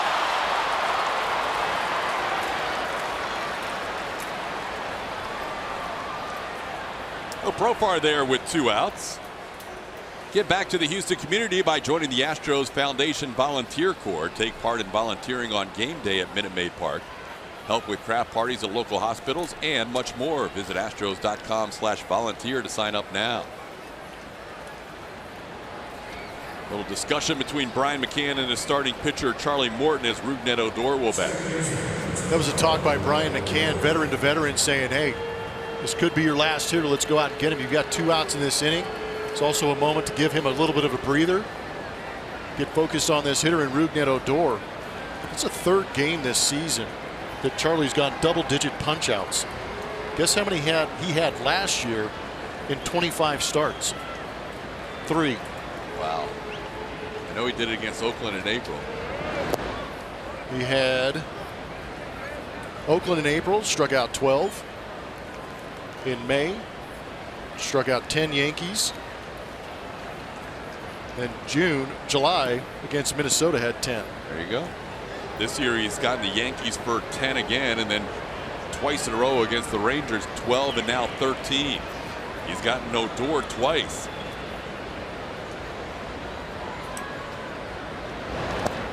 Bounces in there. Profar headed towards third, and then he held up and trots back to second.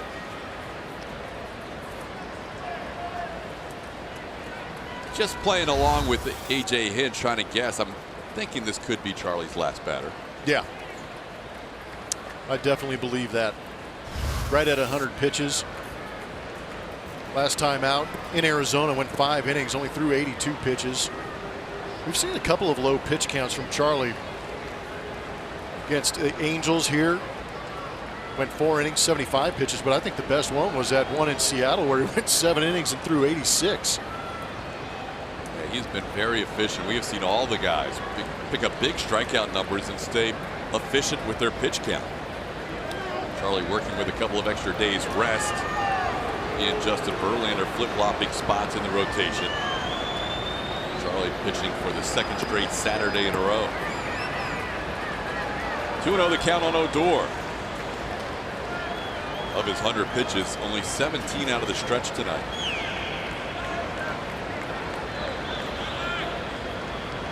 Ground ball, foul. 2-1.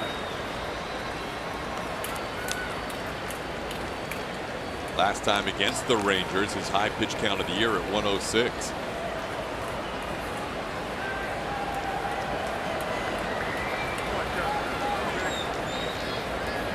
Charlie trying to finish off the 7th inning. Astros leading 3-1. Odor coming into tonight was 2 for 5 against Charlie, but a couple of strikeouts this evening.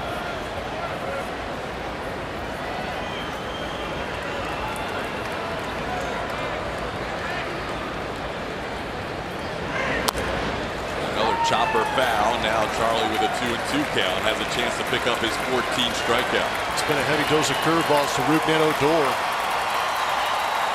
First AB in the 3rd inning, he punched out on a fastball. 5th inning AB punched out on a breaking ball. Charlie's got some options. It's nice to have those weapons.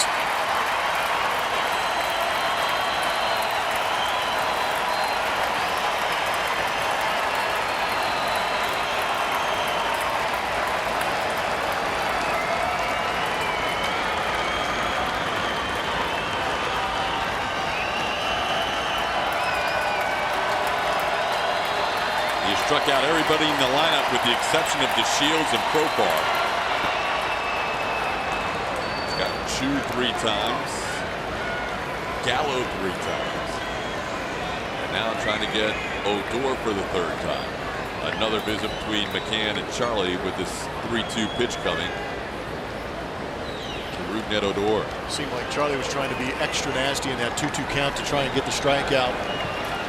Brian McCann probably calming him down. Like we said, might be the last hitter he faces. Focusing on this next pitch, execute. Also could be a chance where you talk about the sequence, don't put down any signs and allow that runner at second base to relay any information.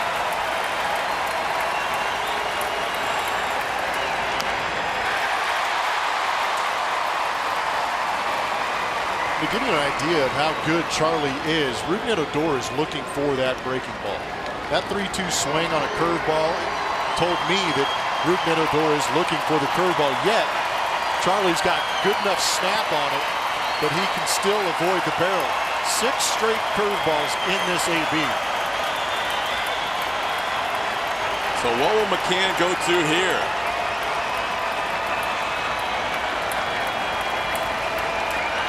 Swing and a miss, he got him. Charlie Morton. 14 strikeouts. 7th inning stretch time at Minute Maid Park. A new career high for Charlie.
For the Rangers with this solo home run, and then it was the Brevin McGannis show. Yes, it was. Bald and bearded. It's a good day to be that.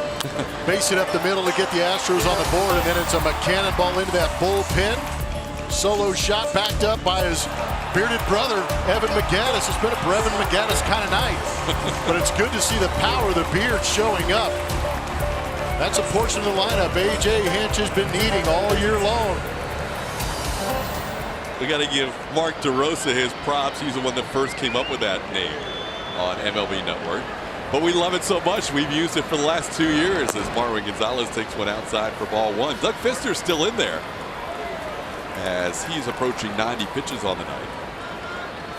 It'll be Marwin and then Josh Reddick and Evan Gattis, part of the Brevin McGannis brotherhood. Strike called, it's 1-1.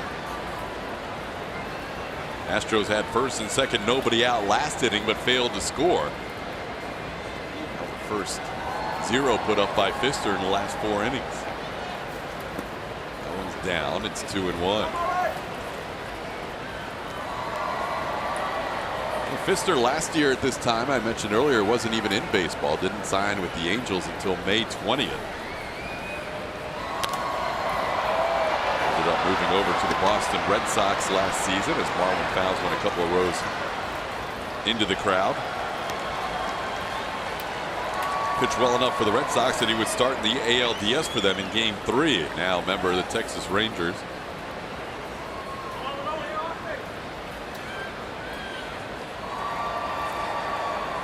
Two and two the count to Marwin.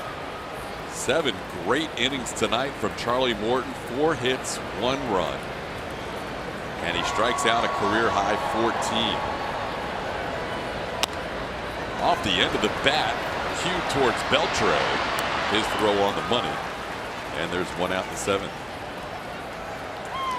Watch the Astros in more ways than ever before by downloading the new AT&T Sportsnet app from iTunes or Google Play, or visit AT&TSportsnet.com to stream on your computer. Log in with your cable account and you're all set. Available for those with AT&T Sportsnet in their TV subscription. Blackouts and territorial restrictions apply. Doug Fister, who has the lowest fly ball percentage of his career this year with 11 ground ball outs today. He starts off Josh Reddick with a strike on the foul ball. It's 0-1. We saw Garrett Cole earlier this season take his career high in strikeouts from 12 to 14 and then 14 to 16. Charlie Morton tonight took his career high in strikeouts from 12 to 14. And before he became an Astro, we're talking about a guy who's 34 years old. So before he became an Astro at age 33, his career high in strikeouts was 11. And then he struck out 12 in April of last year against the A's, 12 in April of this year against the Rangers, and 14. So his 3 high strikeout games, all in his time with Houston. Some of that has to do with the fact that every year it seems like that velocity's moving up a tick, and every year that curveball's getting even sharper. It's amazing. The velocity, the ability to locate both sides of the plate when he's going right. 1 out walk to Josh Reddick. Houston Astros baseball on AT&T Sportsnet is brought to you by Rooms to Go, where you get the lowest prices every day and delivery is fast and easy. And by Shoppers John Deere, your local John Deere dealer with 8 area locations. That walk to Josh Reddick will be the last batter Doug Fister faces. He will leave the game in the 7th with 1 out and 1 on. Back with more.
17th. Fans can purchase one of 3 different ticket packages, which include items such as Josh Solo Reddick and Chewbacca Drool bobblehead, and an Astros Star Wars t-shirt. For tickets and more information, visit astros.com/Star Wars.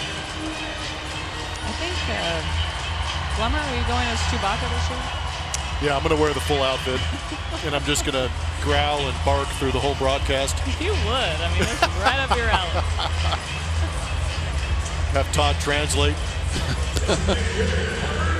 New pitcher for the Rangers in the bottom of the 7th, Tony Barnett. Veteran out of that bullpen. Hasn't pitched in quite a while. Last time he was on the mound was on the 7th of May. Threw 5 pitches to get through a third of an inning. First batter he will face, understandably, why Jeff Bannister lifted Doug Fister as a guy who already has an RBI single, a stolen base, and a home run tonight. That's Evan Gattis.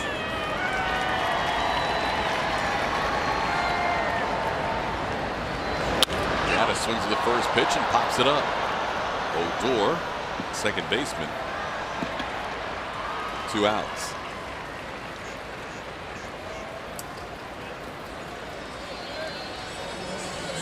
So Gattis retire. That'll bring up the number 9 hitter, Derek Fisher.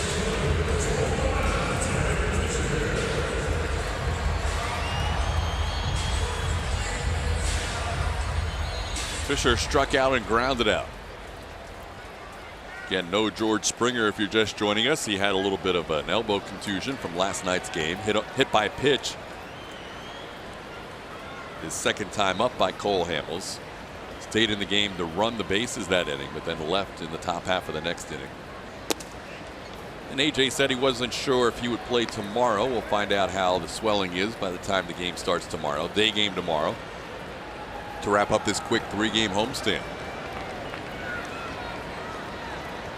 But George just gets to have a conversation tonight with the DH Evan Gattis.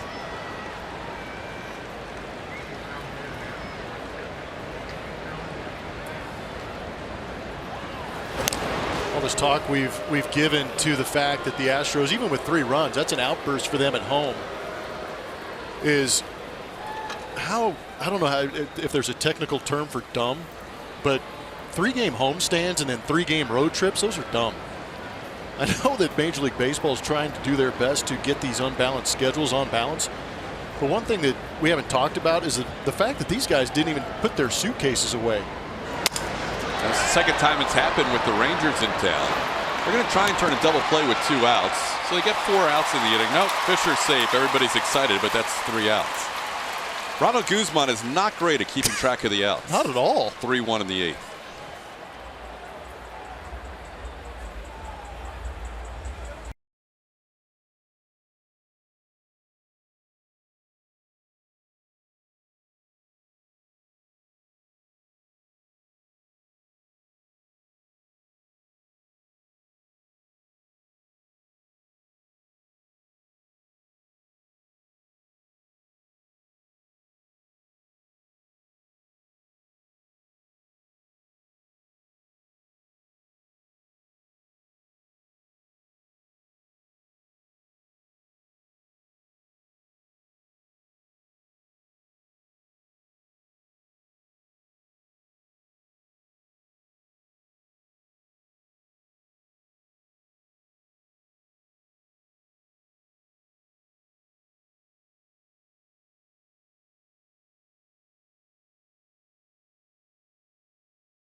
We're going to look at Charlie Morton's night. Coming in, he was 3-0 right here at home, pitching well, but he took it up a notch tonight. 14 strikeouts against these Texas Rangers, which is a career high for him. He's already faced them and struck them out 12 in another start this year. So good for Charlie. He's coming off a start where he didn't really have good command, and he actually had an extra day and did a little extra side work in order to work on that. So coming in with an extra day of rest, looked pretty strong. But now with that performance, look at that. The top 3 in ERA this season: Verlander, Cole, and Charlie Morton, who jumped over Sean Manaea. It's pretty impressive, guys. Yeah. Very, very impressive to have 3 guys anywhere in the top 10, to have the top 3 guys in the league as we play game number 41 of the season is highly impressive. Will Harris, a new pitcher. Be even better for Charlie Morton if he had the Rangers defense getting him 4 outs every inning. Ronald Guzman has lost track twice tonight of how many outs there were. It's pretty impressive stuff. Will Harris, like you said, doing a good job this season. Got that cut fastball, 12-6 curveball.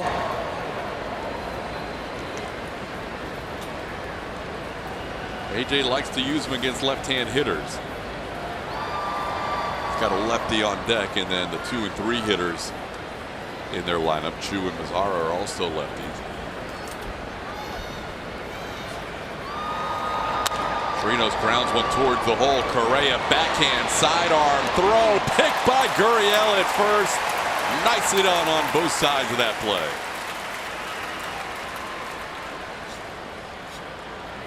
Correa's been extra special. He's really been working on that first step, and the footwork of Carlos Correa has been exceptional these days, and that's why he puts himself in such a good position, not only to make that fielding play look easy, but also put himself in a good position on the run to be able to throw back across his body. You got to appreciate a first baseman to pick you up on the other side. Here's Guzman. He's the only guy that did any damage against Charlie Morton with that solo home run. Morton with 7 innings of 4-hit, 1-run baseball, no walks to go along with those 14 strikeouts. 1 game after he walked 4 batters in the first inning. It's a good adjustment. Fouled out a play the other way. It's 0-2. Ay. Swing and miss is a big topic in this organization, and Garrett Cole, Justin Verlander, and Charlie Morton, not only are they leading in ERA, they're leading in strikeouts for these guys, putting up some massive numbers.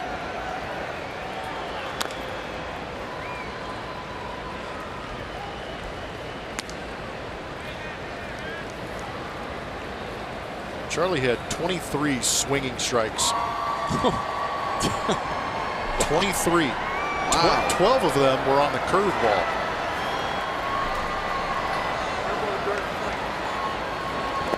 Guzman tried to hold up. Ooh, he does. That was close. It's 1-2.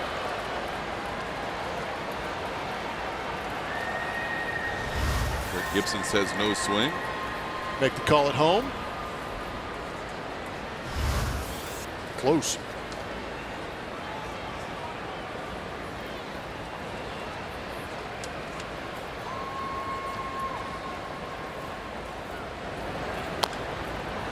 Chop foul at the plate.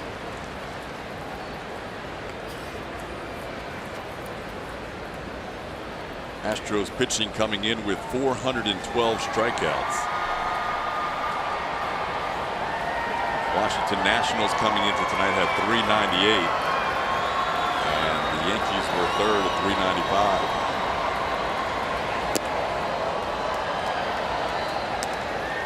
The starters. Astros with 300 strikeouts from their starters. Now with Morton is 314. Next closest in the American League, Boston with 241. That is a huge gap. And a foul tip caught by McCann. Will saying, hey, relievers can get strikeouts too, as he picks up his first. 2 outs in the 8th. Time to play the Name That Astro, brought to you by Nissan. Bench press. San Juan, always mobile. If you know who that Astro is, make sure you tweet it at ATT Sportsnet SW. We will reveal that Astro a little bit later. Here's Delano to Shields. One of the two batters that was not struck out by Charlie Morton. A couple of ground outs, one chopped in front of the plate, one to Bregman. And he also chopped a double over Bregman's head for one of the 4 hits allowed. On the ground slowly, Altuve with Gurriel covering the bag. And to Shields retired for the final out. Good 8th inning for Will Harris. The Astros lead 3-1 heading to the bottom half.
Of tonight's Chevy stroke hole. We asked the Astros winning 48 home games last year, how many do you think they're going to win in 2018?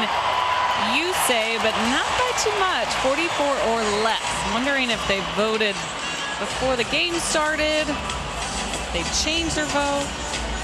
I don't know, but it was close. 44 and 37 or less. I thought that would be the other way around. We'll have to revisit that when this offense gets going at home. There you go. Jose Altuve leading things off.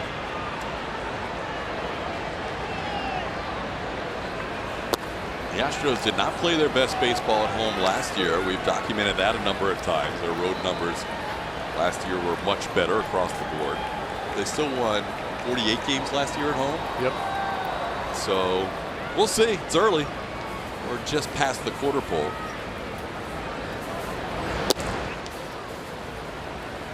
Jose Altuve facing Tony Barnett, who picked up 2 outs to end the 7th inning. Altuve hitting in the leadoff spot tonight, with George Springer with the night off. He hit by a pitch. Altuve still looking for his first hit of the series. Coming in with 52 hits, which puts Altuve on a 208 hit pace for the season. That's it? 208. Come on. I like 208. 3-1. Top 3 in the order: Altuve, Bregman, Correa.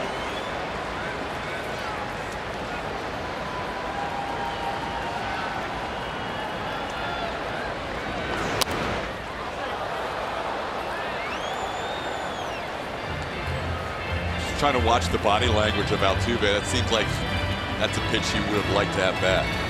3-1 fastball that he fouled away. He's not accustomed to missing.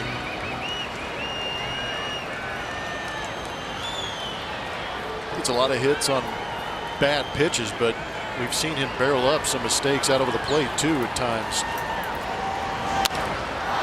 This one into center field. He's a little frustrated. He fires his bat away after that fly out to center. And it's time for a Max Stassi promotion.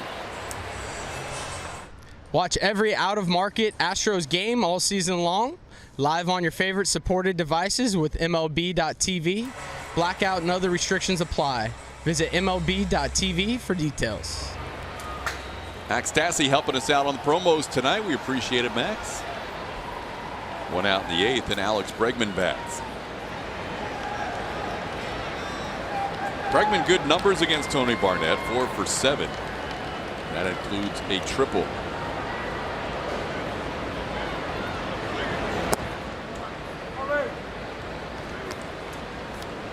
Astros leading 3-1. Not a lot of hits in this game. 4 for the Rangers, 4 for the Astros. 2 of those 4 went for solo home runs. Ryan McCann, Evan Gaddis.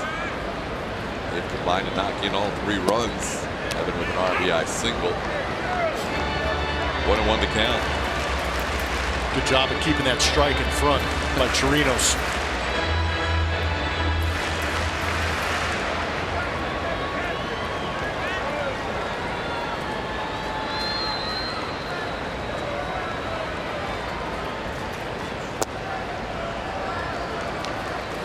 Two and 1 to count. Early read on the young home plate umpires. Pretty good zone, but doesn't love the high strike. No. But he's held his own back there. Yep. Anson Visconti, first time we've seen him. Speaking of high strikes, we get the tallest umpire tomorrow behind the plate. Jordan Baker, who's over at first base tonight. As soon as we say that, Alex Bregman showing disdain for that last pitch. It was down in the zone.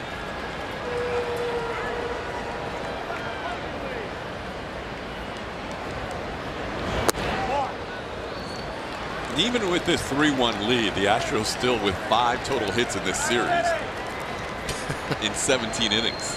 Well, 16 and a third to be exact. It's not like they're crushing the baseball. No, it's amazing you say that considering they have 4 hits tonight. 4 of the 5 in this 2-game set so far. There's a base hit heading towards the corner. Alex Bregman with extra bases. He will get to second with a 1-out double. Now 6 hits.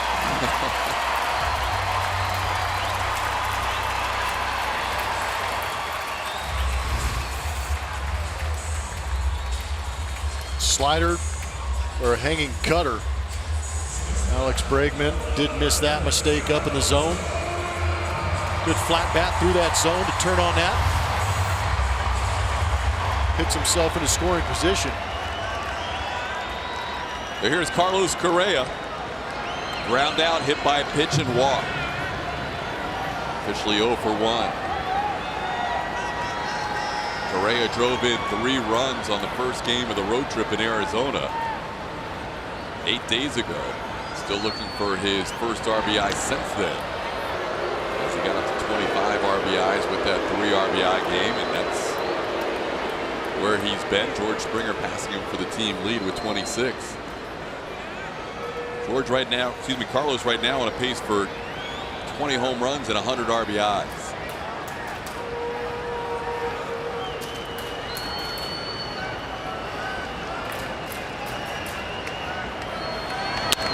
This ball hit well to center field, sending the Shields back. He is looking up. This ball is gone! Carlos Correa to center field, and the Astros lead it 5-1 on Correa's 6th home run of the year. Get the big boys going. They might feel like they're missing out on some of the action. Bregman a big double. And now Carlos Correa showing up with home run number 6. And adding to that RBI total to 27 now. That's an elevated fastball up, out over the plate, into the power stroke of Carlos Correa, who loves hitting the ball up the middle the other way. Plenty of power to leave this ballpark. You could see Barnett's reaction. He knew he missed with the pitch. Chirinos set up inside, which goes to the hot-cold zone you guys were talking about earlier, and he yanked the pitch to the outside part of the plate. They wanted to go in on Carlos. They ended up outside, and he did some damage. All the way back at the beginning of this ball game, we talked about how some of the opponents that come in here have not been making mistakes. This is a mistake. Chirino's setting up down and in where they've done a great job of handling Carlos Correa. The fastball up and away leads to a bomb. You can see the reaction for Barnett. 109 miles an hour off the bat, estimated 439 feet away from home plate. That was well struck to center field.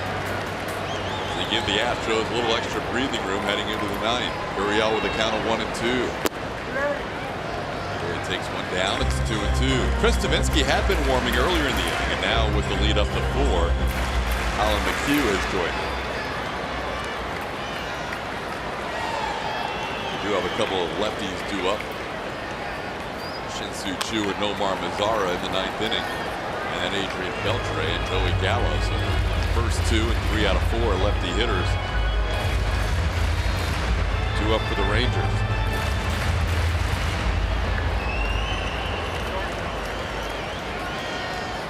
Yuli a couple of double plays his last 2 at bats. Also grounded out to short the other time. So he's hit 3 ground balls to Profar tonight. Doesn't leave the zone there. It's 3-2.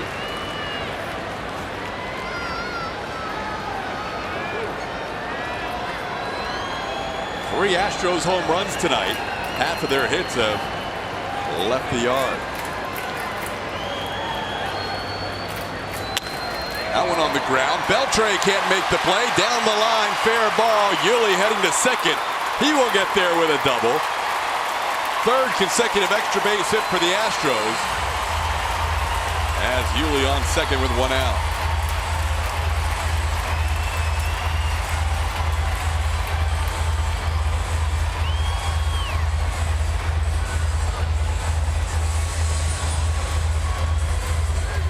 Brian McCann due up.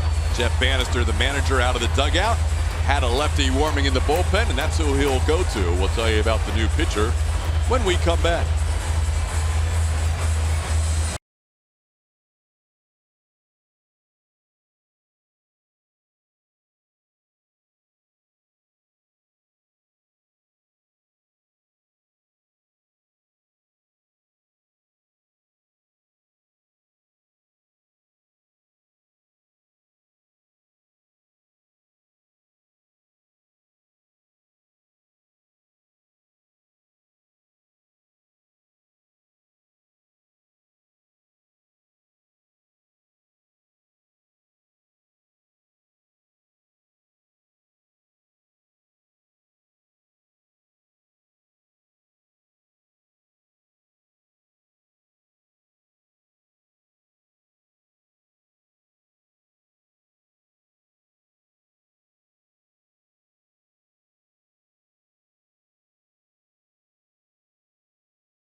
Charlie Morton, a career high 14 strikeouts tonight, allowed 1 run in 7 innings, did not walk a batter, and the Astros add to their lead 5-1.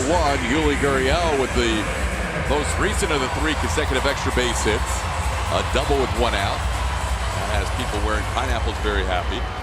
And Brian McCann will face the new pitcher for the Rangers, 23-year-old left-hander Yohander Mendez. Mendez, a September call-up the last 2 years with the Rangers. Was called up 9 days ago by Texas this time around, but pitching for the first time since his call-up. And he'll face Brian McCann, Kind of half swings a foul ball out of play. It's 0-1. Mendez fastball slider, changeup curve. To lefties, he'll be all fastball slider. He'll go with a changeup to righties exclusively. Starting pitcher, AAA Round Rock before his call-up.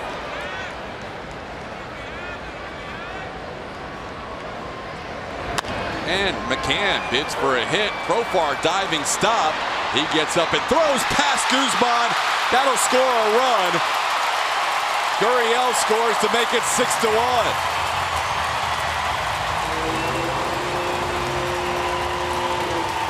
Good hustle by Yuli.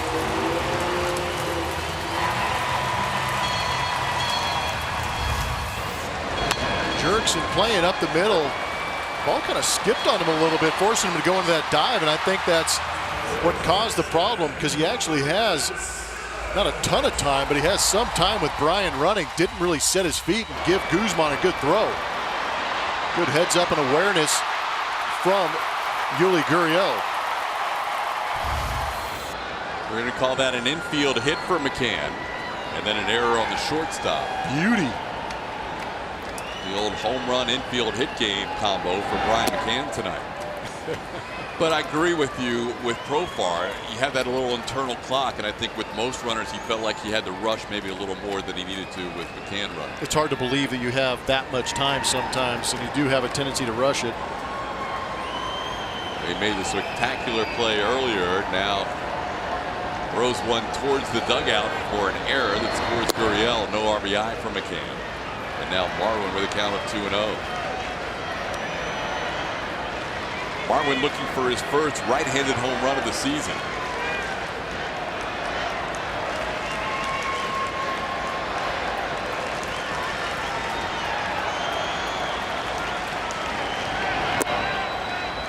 Down and in, 3-0.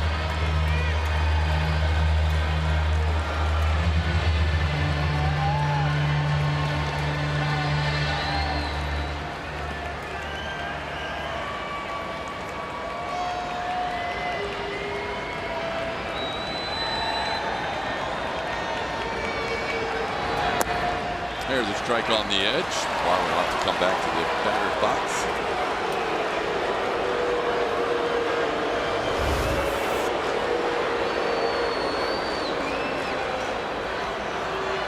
Just getting that edge. Side angle, that pitch will look pretty low.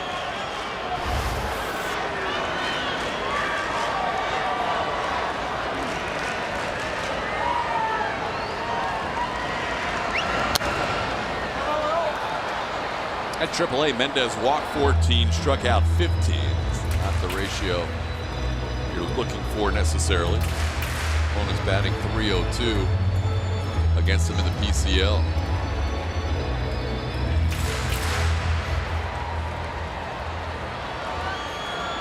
The leader in batting average in the Pacific Coast League is hitting .435 this year. We saw him earlier this year, J.D. Davis. Off to a huge start, 47 for 108. Hitters league, but 435 is a different level. Here's a pop-up on the infield. Guzman in foul territory. And he realizes that there is just 2 outs. Congratulations, Ronald Guzman. It's time to name that Astro, brought to you by Nissan. Who am I? Bench press, San Juan, always mobile. At ATT Sportsnet SW is where we ask you to send it. Is it mobile or mobile, as it turns out? Mobile, Alabama University. Joe Espada, born in San Juan, Puerto Rico. That was a tough one. It was a good one. First season as the Astros bench coach, third base coach with the Yankees. Prior to that,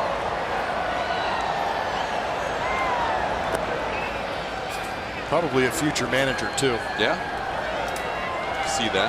Could definitely see that. He's worked hard to get to this position to be a bench coach. That usually seems to be the progression. Unless you're a Larry Durker, Aaron Boone. It's changed a little bit more recently. It really has. With Gabe Kapler, with Aaron Boone. I was kind of hinting at the fact that I was available for interview. Ooh. You're going to leave us, Plumber? No chance. Are you kidding me? This is the best seat in the house. Thank you. I get to go home. I sleep good. You don't stress. I wake up and no pain, no emails. Well, no excessive emails. One to count. When we say no stress, we both get bothered when the team struggles. Yes. But not nearly to the extent Yeah. if your job depended on W's and L's. That is very, very true. Because we do, you know, we're invested. Yep. But it is nice to be able to go home and go, okay, did I use the reliever in the right spot? Did I use the right lineup?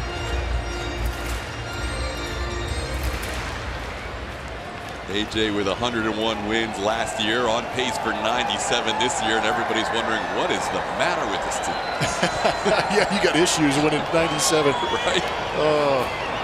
1-2 the count to Josh Reddick. Reddick's been on base twice, a double and a walk. And he holds up there, it's 2-2.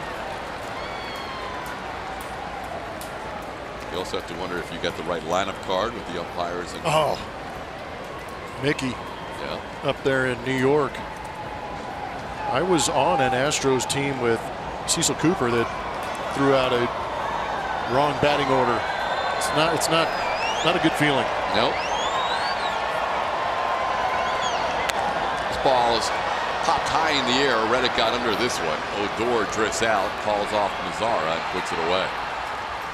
But the Astros add to their lead as they now take a 6-1 lead into the ninth. Carlos Correa, his 6th home run of the year, 2-run shot.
By Toyota.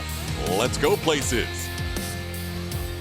Astros trying to even up this series at 1 apiece, losing last night 1-0 with just 1 hit. Tonight, 6 runs on 8 hits. That 8th inning saw them score 3 times on half of their hits this evening, with 4 of them in the 8th inning. And now Colin McHugh looks for the final 3 outs. Good to see Colin out there on the mound, coming out of that Astros bullpen. Pitched yesterday, went a 1/3 of an inning, gave up a couple of hits, had a couple of strikeouts. Makes it kind of tough when you go a 1/3 of an inning, get 2 strikeouts. It's pretty impressive, according to our Astro notes. Anyways, Colin's done a good job out of the bullpen. Couple of hits allowed, maybe. Here's Shin-Soo Choo.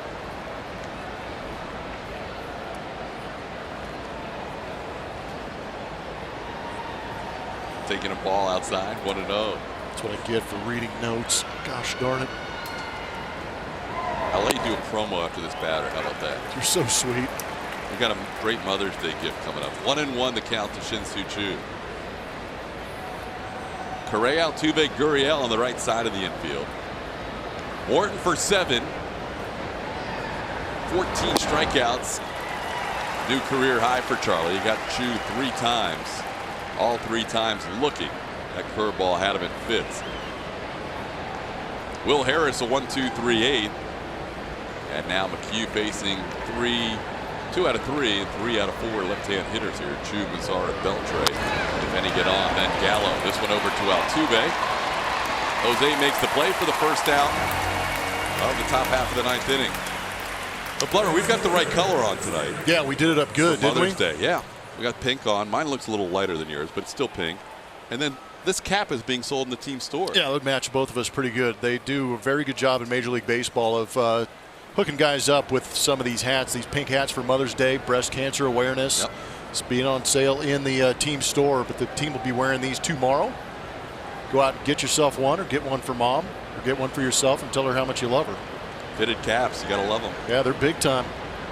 So that's tomorrow. There'll be all kinds of pink gear being worn by the Astros and the Rangers and throughout Major League Baseball. Not just for men. Got them for ladies, too. Nice. Is yours fitted? It's fit. No, it's adjustable. Okay, so that's an adjustable one. Absolutely. Matches my pink shoes I'm wearing today. That's a good one. So the one we had is actually going to be, that's the Major League approved game hat. Gotcha. So Julia's got the prettier hat of the two. Perfect for Mother's Day. There you go. Good modeling job down there, Julia. Thank you. 1-1. I've been wearing a lot of hats tonight. Oh, look at that. What? Okay, why did we slow-mo this? That's super slow-mo. For effect. Super scary. Why am I having so much fun? Because you're at a baseball game. Look how much fun That was those after hats are. that was after the 6th run was scored. 1-2 the count. Mazzara chops one foul. It's a lot of fun when it's 6-1, Julia. It is. Uh-oh. Guess what just arrived in the booth, Julia? What is that? Yeah. You think you're big time, don't you? We got our own. You got floppy hats. Yes. Yep. Oh, you win it. Oh, Does it fit over there? Yes, over the headset here. Can't do it. It says Houston Astros. Yep. You can put it in the back, too. I know. You had it in the back. Yours is more stylish. I just wanted to show it off. Altuve makes the play for the second out. He's made both plays this inning. This is the giveaway today, huh? Yeah, we've got a Miller Hold True moment. Brought to you by Miller Lite. It's Evan Gattis having himself a big evening here in that DH role for the Houston Astros. No time like the present, and he got it done. Driving that baseball out of the ballpark off of Doug Fister. Like to see that beard trend in that direction with the home runs. That's how it's supposed to be done with the floppy hat. Well, that's how. You did good, but she had the Houston did Astros better in the front. Yeah, there you go. She still did it better, not you. Good effort up there. Thank you. Just take those home. Yep. I know some ladies that are looking forward to getting them. Absolutely.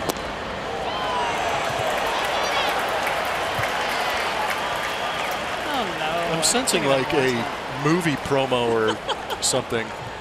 I should have had my Infinity scarf on. That's the giveaway for tomorrow. I'm waiting for her to throw the hat up in the air like Mary Tyler Moore or I was something. waiting for the theme song from that show. There you go. Should I wear it in my walk-off interview? Yes. We're to get a post-game It guest? depends who your guest is, but yes. I think if there's the guest that'll roll with it, absolutely. Let's roll into the clubhouse with that on. Ask Charlie about his 14 punch-outs. 3-1 to count to Beltre, 2 outs. McHugh got both lefty hitters to ground out to second. Now trying to get Adrian Beltre to end the game. Beltre with good numbers against Colin McHugh, 8 for 20 in his career with 3 walks. And he may have chased all 4 there, and the count's full. So for those wondering at home, the floppy hat does not qualify for the big hat. It's not as funny. Not as funny. No, this is pretty legit. More stylish. The floppy hat is way more legit. More stylish than funny. Fan standing, 36,482. Over 70,000 so far for the first 2 games of this series. McHugh trying to close it out. And he breaks over the curveball for a called third strike. And the Astros win it 6-1. 16 strikeouts in the game for Houston pitching. 14 from the starter Charlie Morton. 1 for Will Harris. And 1 for Colin McHugh as Evan Gattis one of the offensive stars tonight. Astros win it 6-1. We will have more from Minute Maid Park, including the post-game show right around the corner.